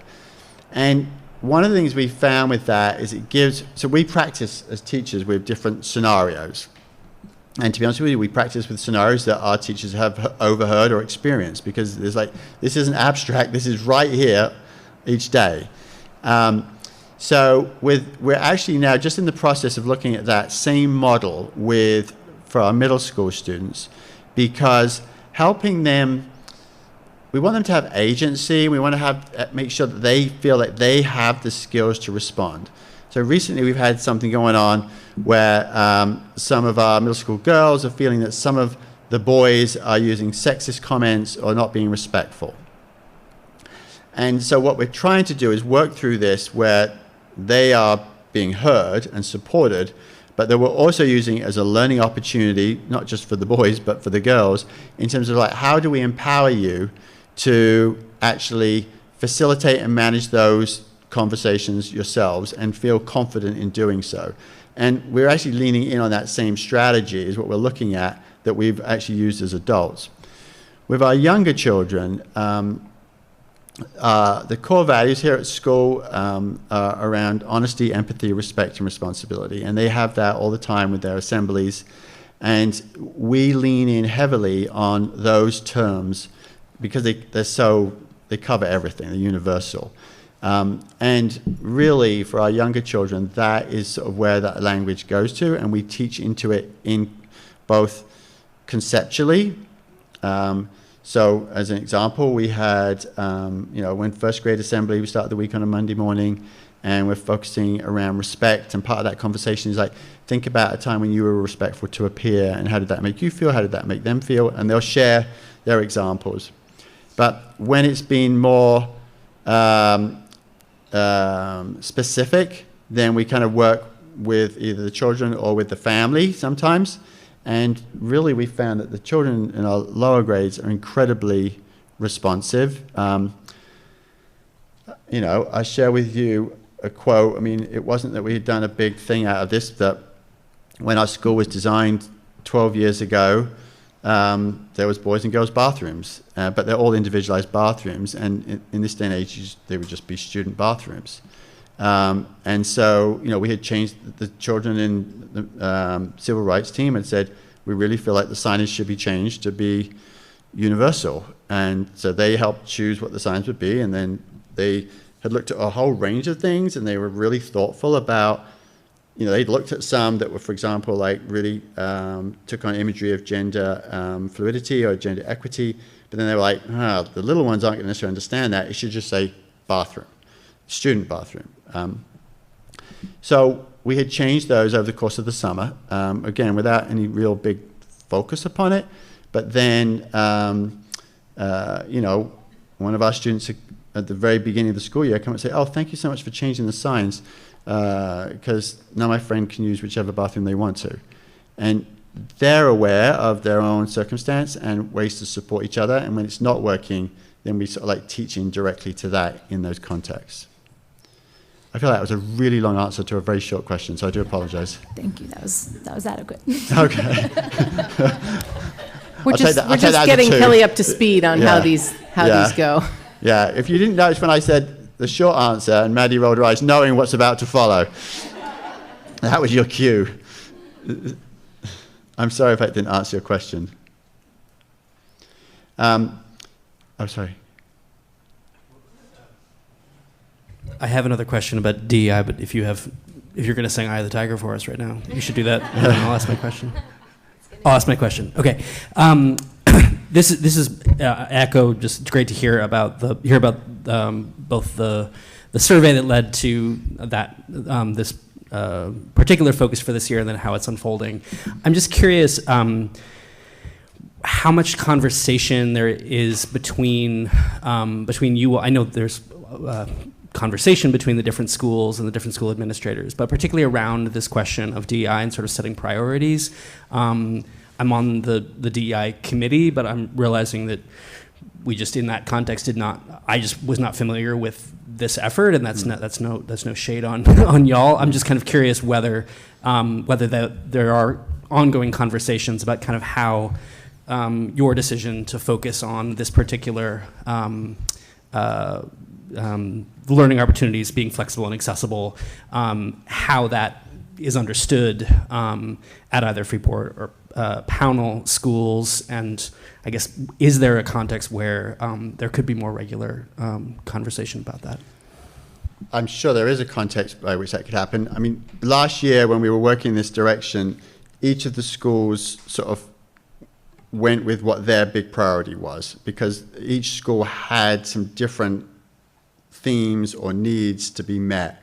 And so that was really why they were individualized. From a curriculum perspective, Cynthia's been leading district-wide work, pre-K through 12, around sort of social studies curriculum, and also a focus around like our literacy strategies, collaborate around what are diverse libraries you heard Kelly referring to, and making sure that there's representation of all our students within their resources. When it came to specific goals, then that was sort of more school-based. So we did share those collectively at the time, but we don't currently have a structure by which we're sort of updating or bringing those back to each other, because each school is kind of like working at their respective level on their particular goals. Yeah, and not interested in creating any more work for anyone. I think that just realizing sort of within the DEI committee lens, it just would seem that if there was some way to, and I guess maybe I'm partially looking at Cynthia and partially looking at Jean, if there's some way to build into the structure of our DEI meetings sort of some sort of synthesis or some sort of understanding of how these goals are being identified each year, and then sort of how those are being shared out, and also sort of what they lead to, because it feels like that the cumulative work of that is just so essential to understand across the whole district. Yeah, I understand. I agree. Yeah, I'm sure that we're happy to share at those particular meetings, or I'm sure that we can incorporate that into our admin conversations. And certainly, I will tell you that whenever there's, I'm going to say tricky, but I think that would be the word. When there's tricky scenarios that people are wanting to make sure that we are sensitive to or dealing with appropriately or helping them become learning opportunities, we all converse in terms of have you experienced this, or how would you address that? Or, you know, so we definitely collaborate to make sure there's sort of universal responses. And I think that's key, right? I mean, similar to the responsive classroom and setting the similar language as they move up and move through, you know, we're doing that in sort of the classroom setting around all of those things. But as they all move up to the same, you know, culminating school at the high school, all coming in with similar language is, I imagine, helpful there as well. Yeah, yeah. So the exciting news is there's still one more goal to share. But it's very brief. Unfortunately, I'm the one sharing it, so it may not be quite as brief as it is, but I'll definitely try to be. And just so you know, Ginny is on your side. She had sent me an email reminder with like bold, giant print, 10 minutes only. And I did verify whether everyone got that, but I didn't really get a clear response from her. So I'm assuming everyone got it. I got it. I got the same email. Okay, good. So the second goal we had for this year really is a very kind of short and immediate goal. This, you know, the one I just shared with you is definitely ongoing work. And, you know, and as Kelly really highlighted there, it is such, I think you all know this, but these aren't standalone goals that we all work on. We look to sort of build upon the work year by year. The practices that we've established continue to get refined. You can't master these things in 1 year. They're always ongoing. This particular one, though, really felt like an immediate need. We have seen that, for the most part, collectively, we were able to limit some of the academic kind of setbacks that COVID and remote learning could impact. There's definitely an impact, but where we're seeing a greater impact, at least at the moment, is in the sort of social problem-solving skills of our children, and the fact that they really missed sort of 2 years of instruction and feedback because they sat at lunch on individual tables. They sat on the bus with half the kids of the bus, and they're all spread out. That in class there was very little collaborative work. At recess they were told to sort of spread out. And as such, they haven't necessarily had opportunity to develop the social skills and social problem solving that they generally would. So we definitely have children who, some of the behaviors are really sort of more pronounced this year. And by that, I mean sort of behaviors that I would put under the category of like silliness or immaturity. Because again, they've just not had that opportunity to go through that learning process and get feedback and coaching on it. It just was paused. So with that in mind, we're very focused also about making sure that school is sort of a joyful learning climate, to take the words of the district. That helps build social problem solving skills and helps students' sense of value and belonging at school. So we're really looking to emphasize the interactive learning structures from Responsive Classroom, cross-grade level partnerships that I spoke to you about earlier. We've added in some of the purposeful play work into kindergarten. Obviously we're thrilled to reinstate after-school socials and enrichment activities for kids that have added in some like Fun Friday activities at different upper grade levels, Forest Fridays and at intermediate grade levels. I talked to you earlier about different recess pieces. And also just giving our teachers permission to slow down, that the pace of curriculum and pacing guides in our district is quite intense. And they're really feeling the pressure to keep up with the pacing of the curriculum, but that is taking away from the opportunity to actually recognize the children who are in front of us right now also need time to practice and get feedback on their own sort of social interactions, social skills, and social problem solving. So the teachers sort of feel the rub on that, and so part of that is definitely about messaging and supporting teachers with, again, leaning in on some of the work that Kelly mentioned. Let's look at, these are the priority learning skills in this unit. We can focus on those, and if we have to have some of the other ones slow down a bit, that's fine, because until we address this other gap in the children's development. They're not going to be as ready or accessible to the academic pieces. So that is very much a focus that we're working on in parallel this year, and hopefully we're able to lean into that enough to get kids sort of back on track through the course of this school year. So I'm not sure if there's any questions about that. Jen? Oh, sorry. Jen. Yeah. Will's used to calling on people. He can do it. I just have a comment. I'm so happy that you chose this goal, this second goal. I think it's so important. You know, and the only thing I can think of that might even make it better is, have you communicated this with parents? Because I think that I feel, you know, I don't have young children, but you hear parents of young children talking about how worried they are about academic and just almost giving parents like a breather of like, you know, this is so important and it should be important, you know, at home as well. So I just love the goal, and I would love that if it was shared with the community, you know, the Durham school community, just as a, you know, just as a possibility to kind of give everybody that breathing. Permission to breathe. Yeah, absolutely. Well, I had certainly shared about the awareness of the issue and the concern for the issue, but I think it's great feedback to then sort of do another piece that follows up with, and here's what we're going to do about it, and here's what we encourage for you to do also. Yeah.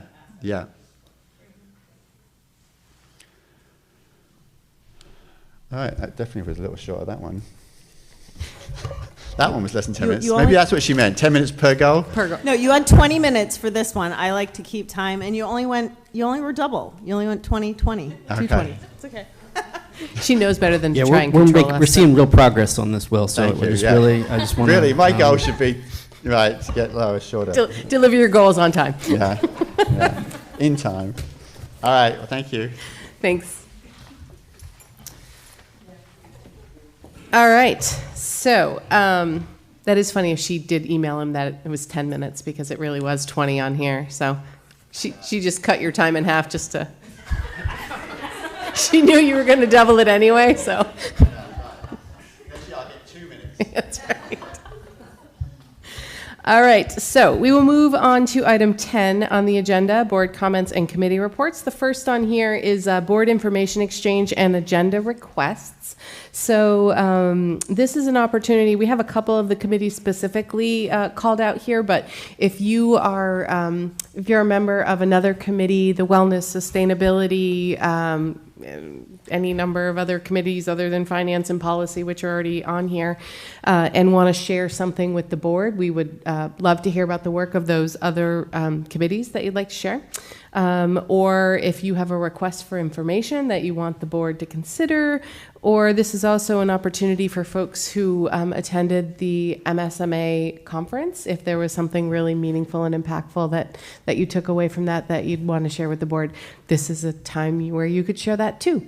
So it's kind of an open forum if folks have anything they want to share or chat about. Jen.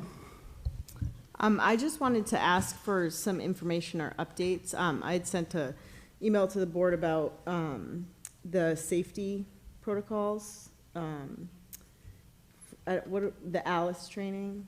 And I just would like to be continually like up to date on kind of the, you know, we've received a lot of feedback from some parents about the legal aspects of that, and I'm interested to know where that kind of stands. We don't need to know tonight, but in the future, whether it's in, you know, an update from Jean, just so we know, because I think that's kind of been something that we haven't really gotten a solid sort of answer on, for lack of a better word. All right. Colin. This is a question, and it's linked a little bit to what I was speaking about in the nutrition presentation. I'm just curious to understand a little better how the question of social and emotional wellness, and particularly on mental health, how at the district level there is information sharing happening between the different schools and the different administrators and counselors at each of those different schools to both just in general, what is the context for where that's happening? And I guess the second question is, does the wellness committee currently have that as part of their remit, the aspect of mental health, in particular sort of sharing across schools? Because I'm just realizing that as we've been hearing. We heard from, I guess, from Emily and from Julie in previous presentations on sort of their efforts, sort of ongoing, and Jen, and ongoing efforts surrounding addressing mental health. And I'm just realizing that couldn't figure out where we would get a regular update on that at the board level. And it seemed like I was wondering whether the wellness committee is that body, and that would be who would be bringing that back. So that is my Will Pitton level, long-winded question. I'm so proud of you. I can coach you how to take that twice as long. Okay, so I do not know about the wellness committee and their involvement at what level around that. And unfortunately, our longstanding wellness committee member has retired from the board as of last month. That was Vali. She had been on the wellness committee, I think, since she got on the board. So I think it's Kelly now. There haven't been any meetings yet, but she is going to be. She's got a keen ear out for that. And another time when we have our board comments and committee reports, maybe she'll report back. Kara.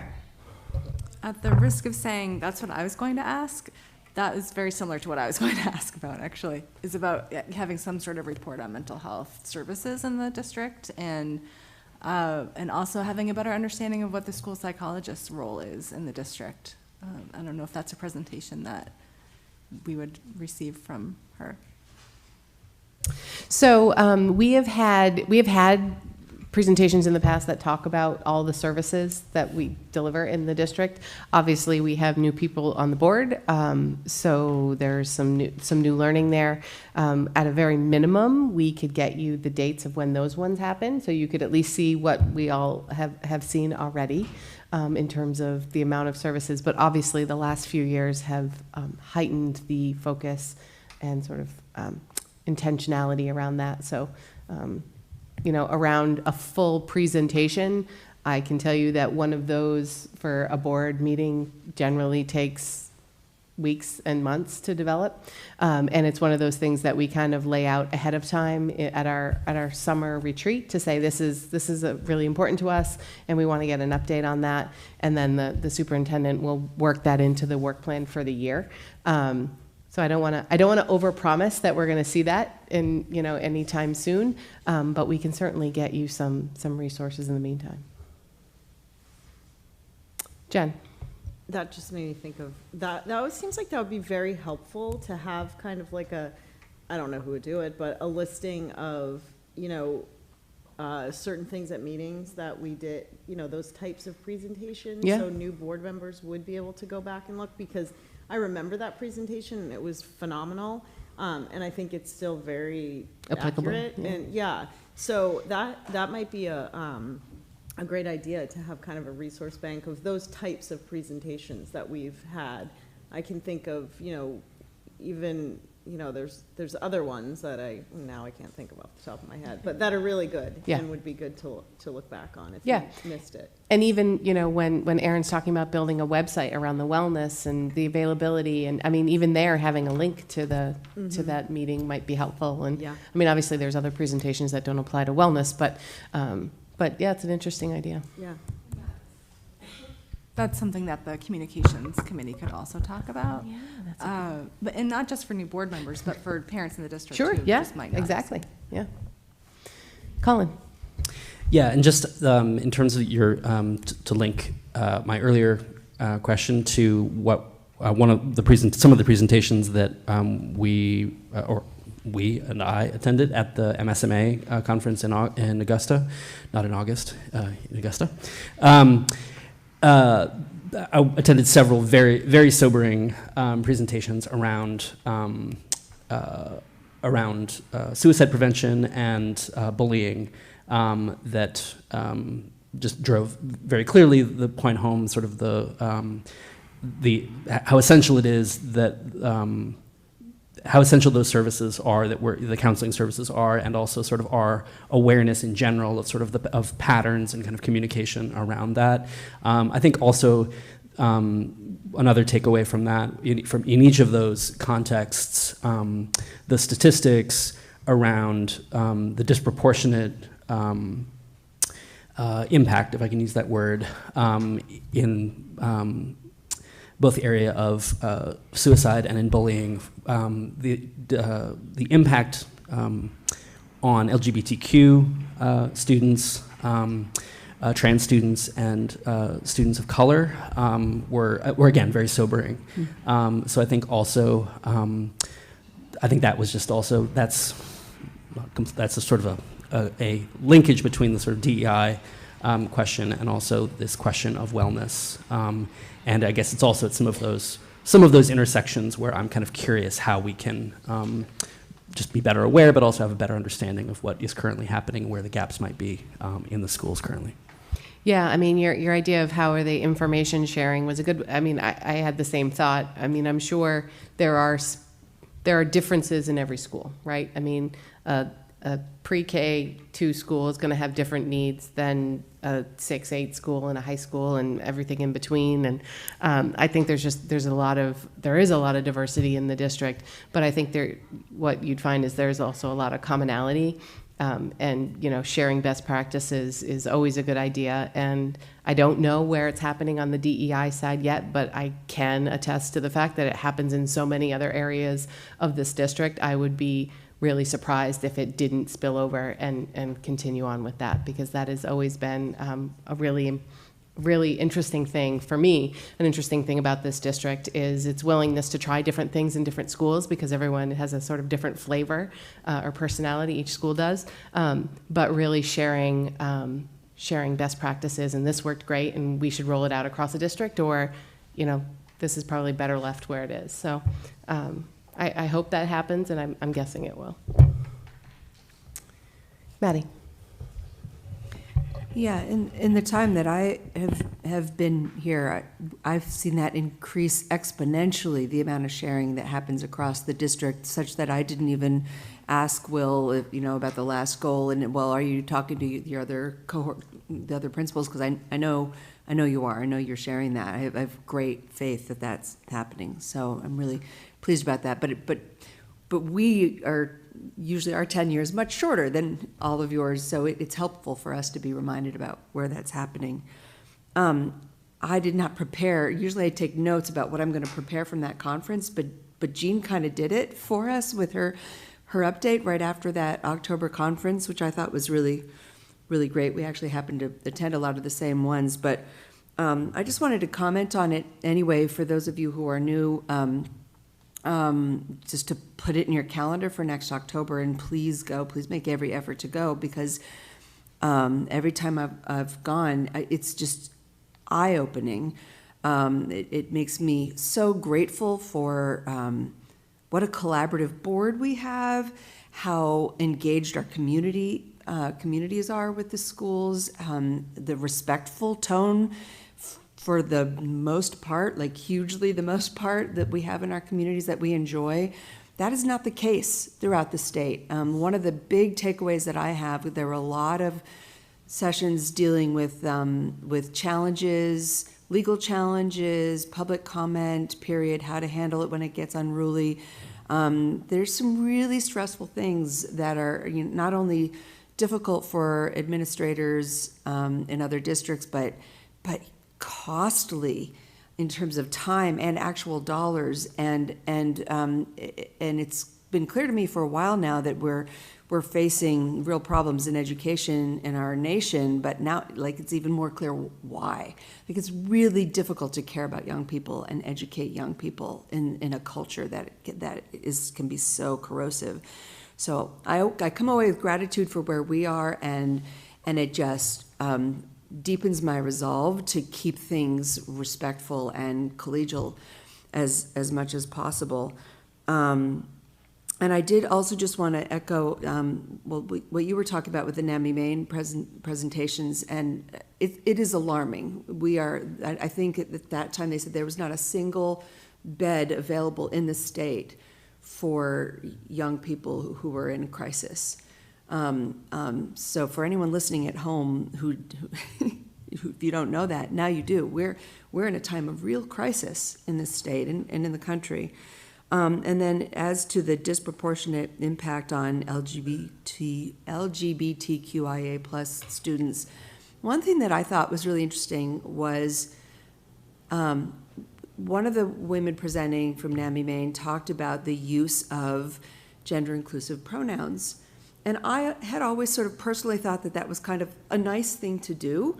You know, I didn't really see that myself as a female presenting and female identifying person. I didn't know how helpful it necessarily was for me to call out my pronouns.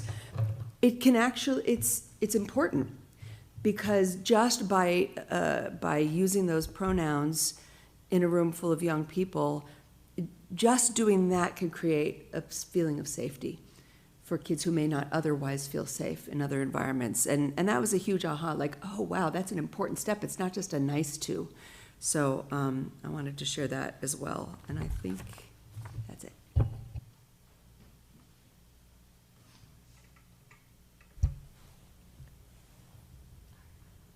What? Oh, yeah, Beth.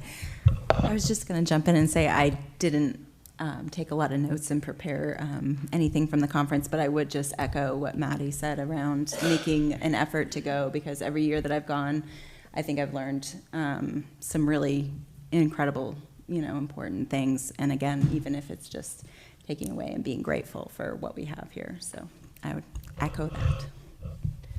I was extremely disappointed that I was out of town for it this year, and I couldn't get somebody to split the ticket with me and go Thursday and I'd go Friday, but if okay. for no other reason, there's the folks that come to talk about selling play equipment, like, just have really, really good jokes. Just really good jokes.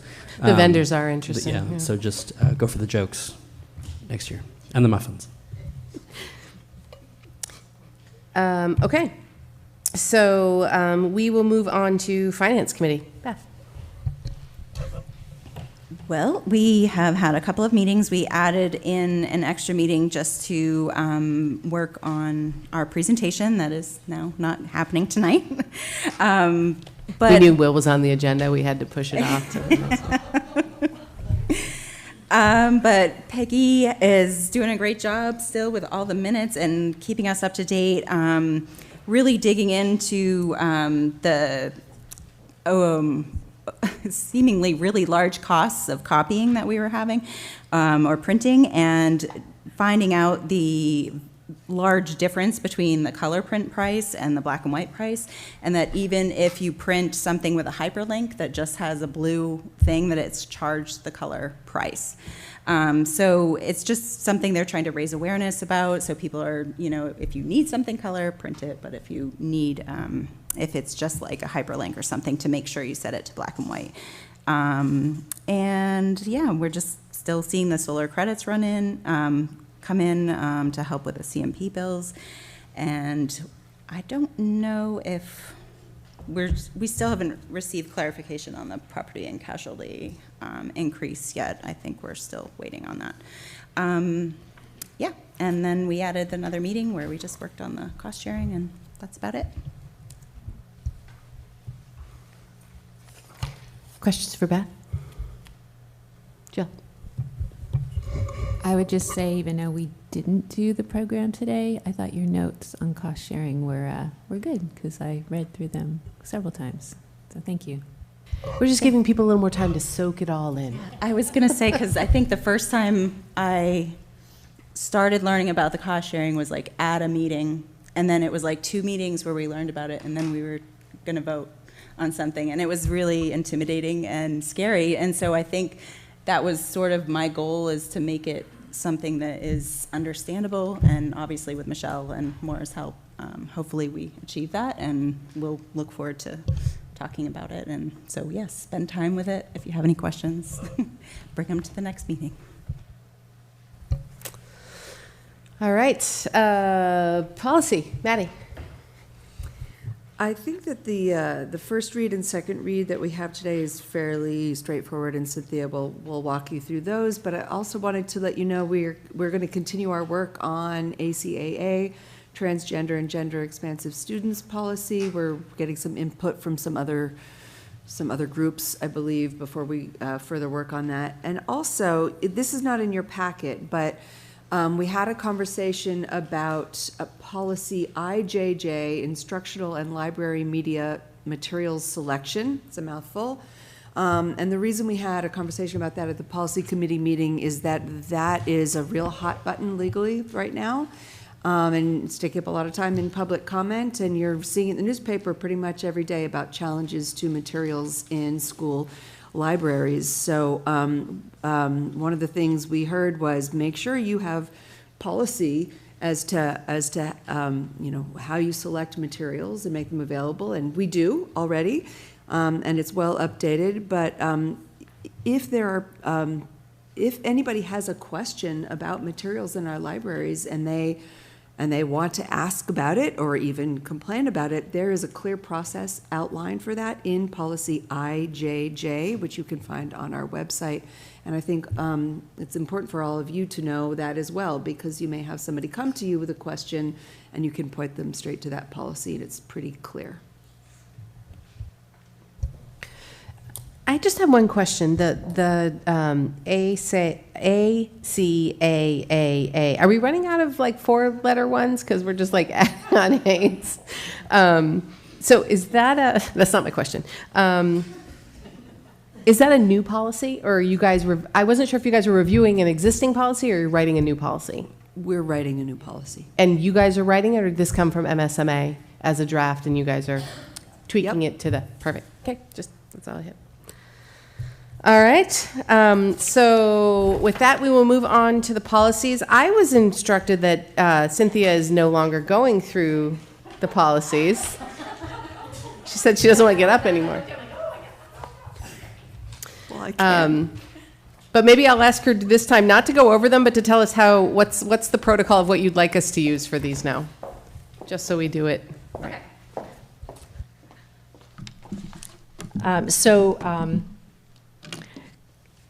If Maddie gives a report, because what we've started doing is like at the end of our meetings, taking notes, and which reflect what we've done, so that she's adding, or the chair will add that information for you. Tonight you'll have presentation on such and such policy, and then if there are questions that need to have further responses, then I'd be happy to do that. But so she would report, the chair would report out, and then we would do a motion first, and then if there were any questions beyond that. But I'd be happy to. So is it that we're, we did not coordinate very well. Yeah, no, sorry about that. We could have figured this out ahead of time. Right, so instead, because previously you would kind of go through the major substantive changes. Are we sort of doing away with that, assuming people have read it? No, we can do it. I think Cynthia used to do this bit, and then the last time we reviewed policy, I had a lot to say. Surprise. And so I did it, but I'm happy to do it, but you just need to be there for the questions I forget. Happy to. Okay, and I so can add in. Before you get started, do I have a motion for consideration and approval of first read for the following policies? GBN, Family and Medical Leave, ACAB, Harassment and Sexual Harassment of School Employees, and ACAB-R, Employee Discrimination Harassment, Title IX, Sexual Harassment Complaint Procedures. Beth and Maddie, thank you. Okay, carry on. So starting with GBN, the changes that you're seeing are just reflective of changes in Maine law. Although it looks like, see, this is why I need Cynthia on standby. I can help you on this one. Yep, I can help you. Okay. So previously, it was just that one paragraph for the policy. And what has been recommended to us is we also had 2 administrative procedures that accompanied this. And the administrative procedure that was R1 was around the federal law. Administrative procedure R2 was around the Maine law. And so they have suggested that it's better if we just put all of those together. So this policy includes everything that was in the procedures and any new legislation that has occurred since. Or in 2022, for example, there was a piece so the way it's laid out is you have the beginning paragraph, and then you have section 1 on page 1 that goes all the way through to the middle of the next page. That's regarding the federal. That piece was what was procedure R1. And then it starts the main requirements because there's differences. And then that goes up until the very top of the next page. Section C, the school employee family medical leave, is a new addition this year. It's called, I met with Peggy and the director of finance and Ashley Rand, the HR coordinator, and we went through this in depth prior to our policy committee meeting. That section C is a new, what they're calling a mini law that pertains just to school year hourly employees. So that wasn't in our prior procedures. That piece is new. And so I'll stop there. And if there's any technical questions around medical leave, I've asked Peggy to jump in because she used to be also our HR coordinator. So she's actually put into practice anything around this in the past. Is that clear about, okay. Do you want to do questions as we go through each? Does anyone have any questions? Anybody have any questions on this one? Let's do one at a time. Okay. All right, carry Okay. on. Phew. And then the next one, it is ACAB and ACABR. Well, we're doing those at the same time, right? Yeah. This is also, there's just the one change, I think, which was adding the familial status, which needed to be added because it refers to marriage protection, which is under the Maine Human Rights Act in the context of employment. And just as a reminder, these policies will probably come back to you annually because they are continually making changes. So. Any deep questions on familial status? All right, carry on. So that's it for the first reads. Oh, that's all of them? Yes, for the first reads. Oh, right, because some of these are second read. I was like, this is a big package. All right, so we have our, the 2 policies and the procedure. We have a motion, a second. Any other questions? All those in favor? Great. None opposed? Thank you. All right, so we'll move on to B. Do I have a motion for consideration and approval for the second read for the following policies? JLCD, administration of medication to students, and GCFB, recruiting and hiring of administrative staff. Thank you, Colin. Second, Beth. So just reminding you that the big changes in JLCD was adding the administration of naloxone and some changes to the pronouns, some clarifications in the law. We didn't have a lot of discussion on that in first read. And then recruiting and hiring administrative staff. I don't think we had a lot of discussion around that as well. And I would just add, Beth, that thank you for the update. I did correct that. There was a redundancy with the parent guardian that you mentioned last time, and it's defined already for us, so it was a redundancy, so back those out. All right. Kelly. Yes, on page 4 of 8, there's a paragraph about the regulated of Schedule 2 controlled substances. that they should not be kept at school no more than 1 week supply. Is that an addition, I understand? Yes. Okay. Can I get a little bit more clarification about the reasoning behind that? Because I'm a parent that will be directly affected by this change. And for me, as a parent who that has a very flexible work schedule, it's inconvenience at best. But I see this for someone who has a very rigid work schedule. This could be actually a real hardship for them. And I can also foresee that it could potentially lead to missed doses for the children at school, because it may be very difficult for someone to miss work to come in to bring their medication into school on a weekly basis. I think it's I will get some clarity from the nurse, let me say that up front, but I think it's based on safety because it's a Schedule II drug, and not having a lot at one Right. facility could cause other concerns. Yes, I actually brought this up with my own psychiatrist today, because I asked him if it was a state requirement or something that might be, and they said they had never heard of that before, that they felt that it would probably be a little bit disastrous, to be honest. So I can get you that information, but I don't have it Okay. handy. Yeah. Thank you. What prompted us to add the 1 week to our existing policy? Because you're saying that wasn't the policy previously, right? But it is in the new draft policy. Right, but Yes. so my question is what made us go, okay, we should put in 1 week? Like, was that from, on the recommendation of somebody? Oh, so it's a law that we can only have 1 week? From our lawyers. Okay. Do you know if there have been any incidents that have prompted this from lawyers? Okay. I don't know.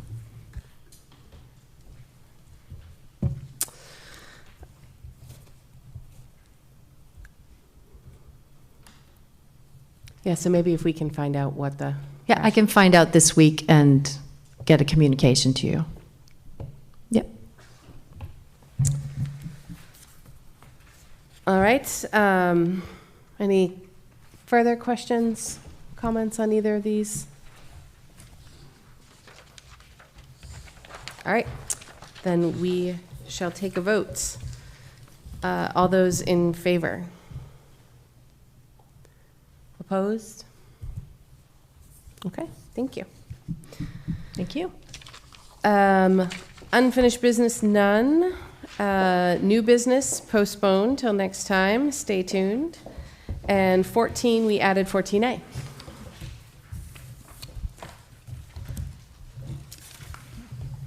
Did you want to have a motion for 14A first? Do the motion first? Yeah. Sure. Hold on, she gave it to me. There it is. I knew it was in here. Okay, so do I have a motion for consideration and approval to employ a Director of Facilities and Transportation? Maddie and Kara, thank you. Okay, so I have a candidate to bring before the board this evening, Mr. Sean Kirk, to be our new Director of Facilities and Transportation. Sean attended Paradise Valley Community College in Phoenix, Arizona for business management. Some experience highlights include he has been the Regional Maintenance Coordinator at Buckingham Management Corporation in Indianapolis, Indiana from 2013 to 2016. Director of Facilities and Operations at Sodexo Northeast School Corporation in Farmsburg, Arizona from 2016 to 2019. And most recently, an owner's rep for the Sterling Group in Mishawaka, Indiana. Sean has a proven track record of working collaboratively to effectively and efficiently manage school facilities. He also holds certification as HVAC and OSHA 10. His references are outstanding, and I believe he'll be an incredible asset to our team. He actually came to visit RSU5. He drove from Indiana to visit us about a week and a half ago, and I had the opportunity to spend the day with him, a lot of time in the car, because we visited every single school and facility in RSU5. And he certainly, for him, his comments was very, very impressed with our team. He got to talk to a lot of maintenance folks, drivers, and so forth. And I think he would be just a lovely, lovely asset to our team. Comments, questions? Maddie? When does he start? Should we vote first? I spoke to him this week.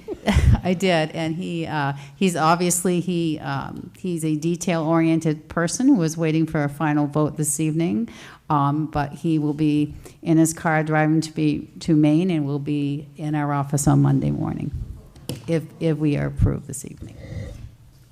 Jen? I think Candy would probably agree with me on this. When I saw that he has an HVAC certification, our Region 10 just started an HVAC program. And so it'd be really fantastic just to, I mean, obviously he's got a big job and everything, but that would be a great connection for him to kind of, you know, be involved in some way of that. Because I know that that's something the Region 10 is really pushing. Candy? I'm assuming this was a response to an ad for the job nationally? Yes. Okay. Yeah, we actually had several out-of-state candidates. Does he drive a bus? He does not drive a bus. Unfortunately, no. We did ask. We did ask. Hey, he said he might be open to it.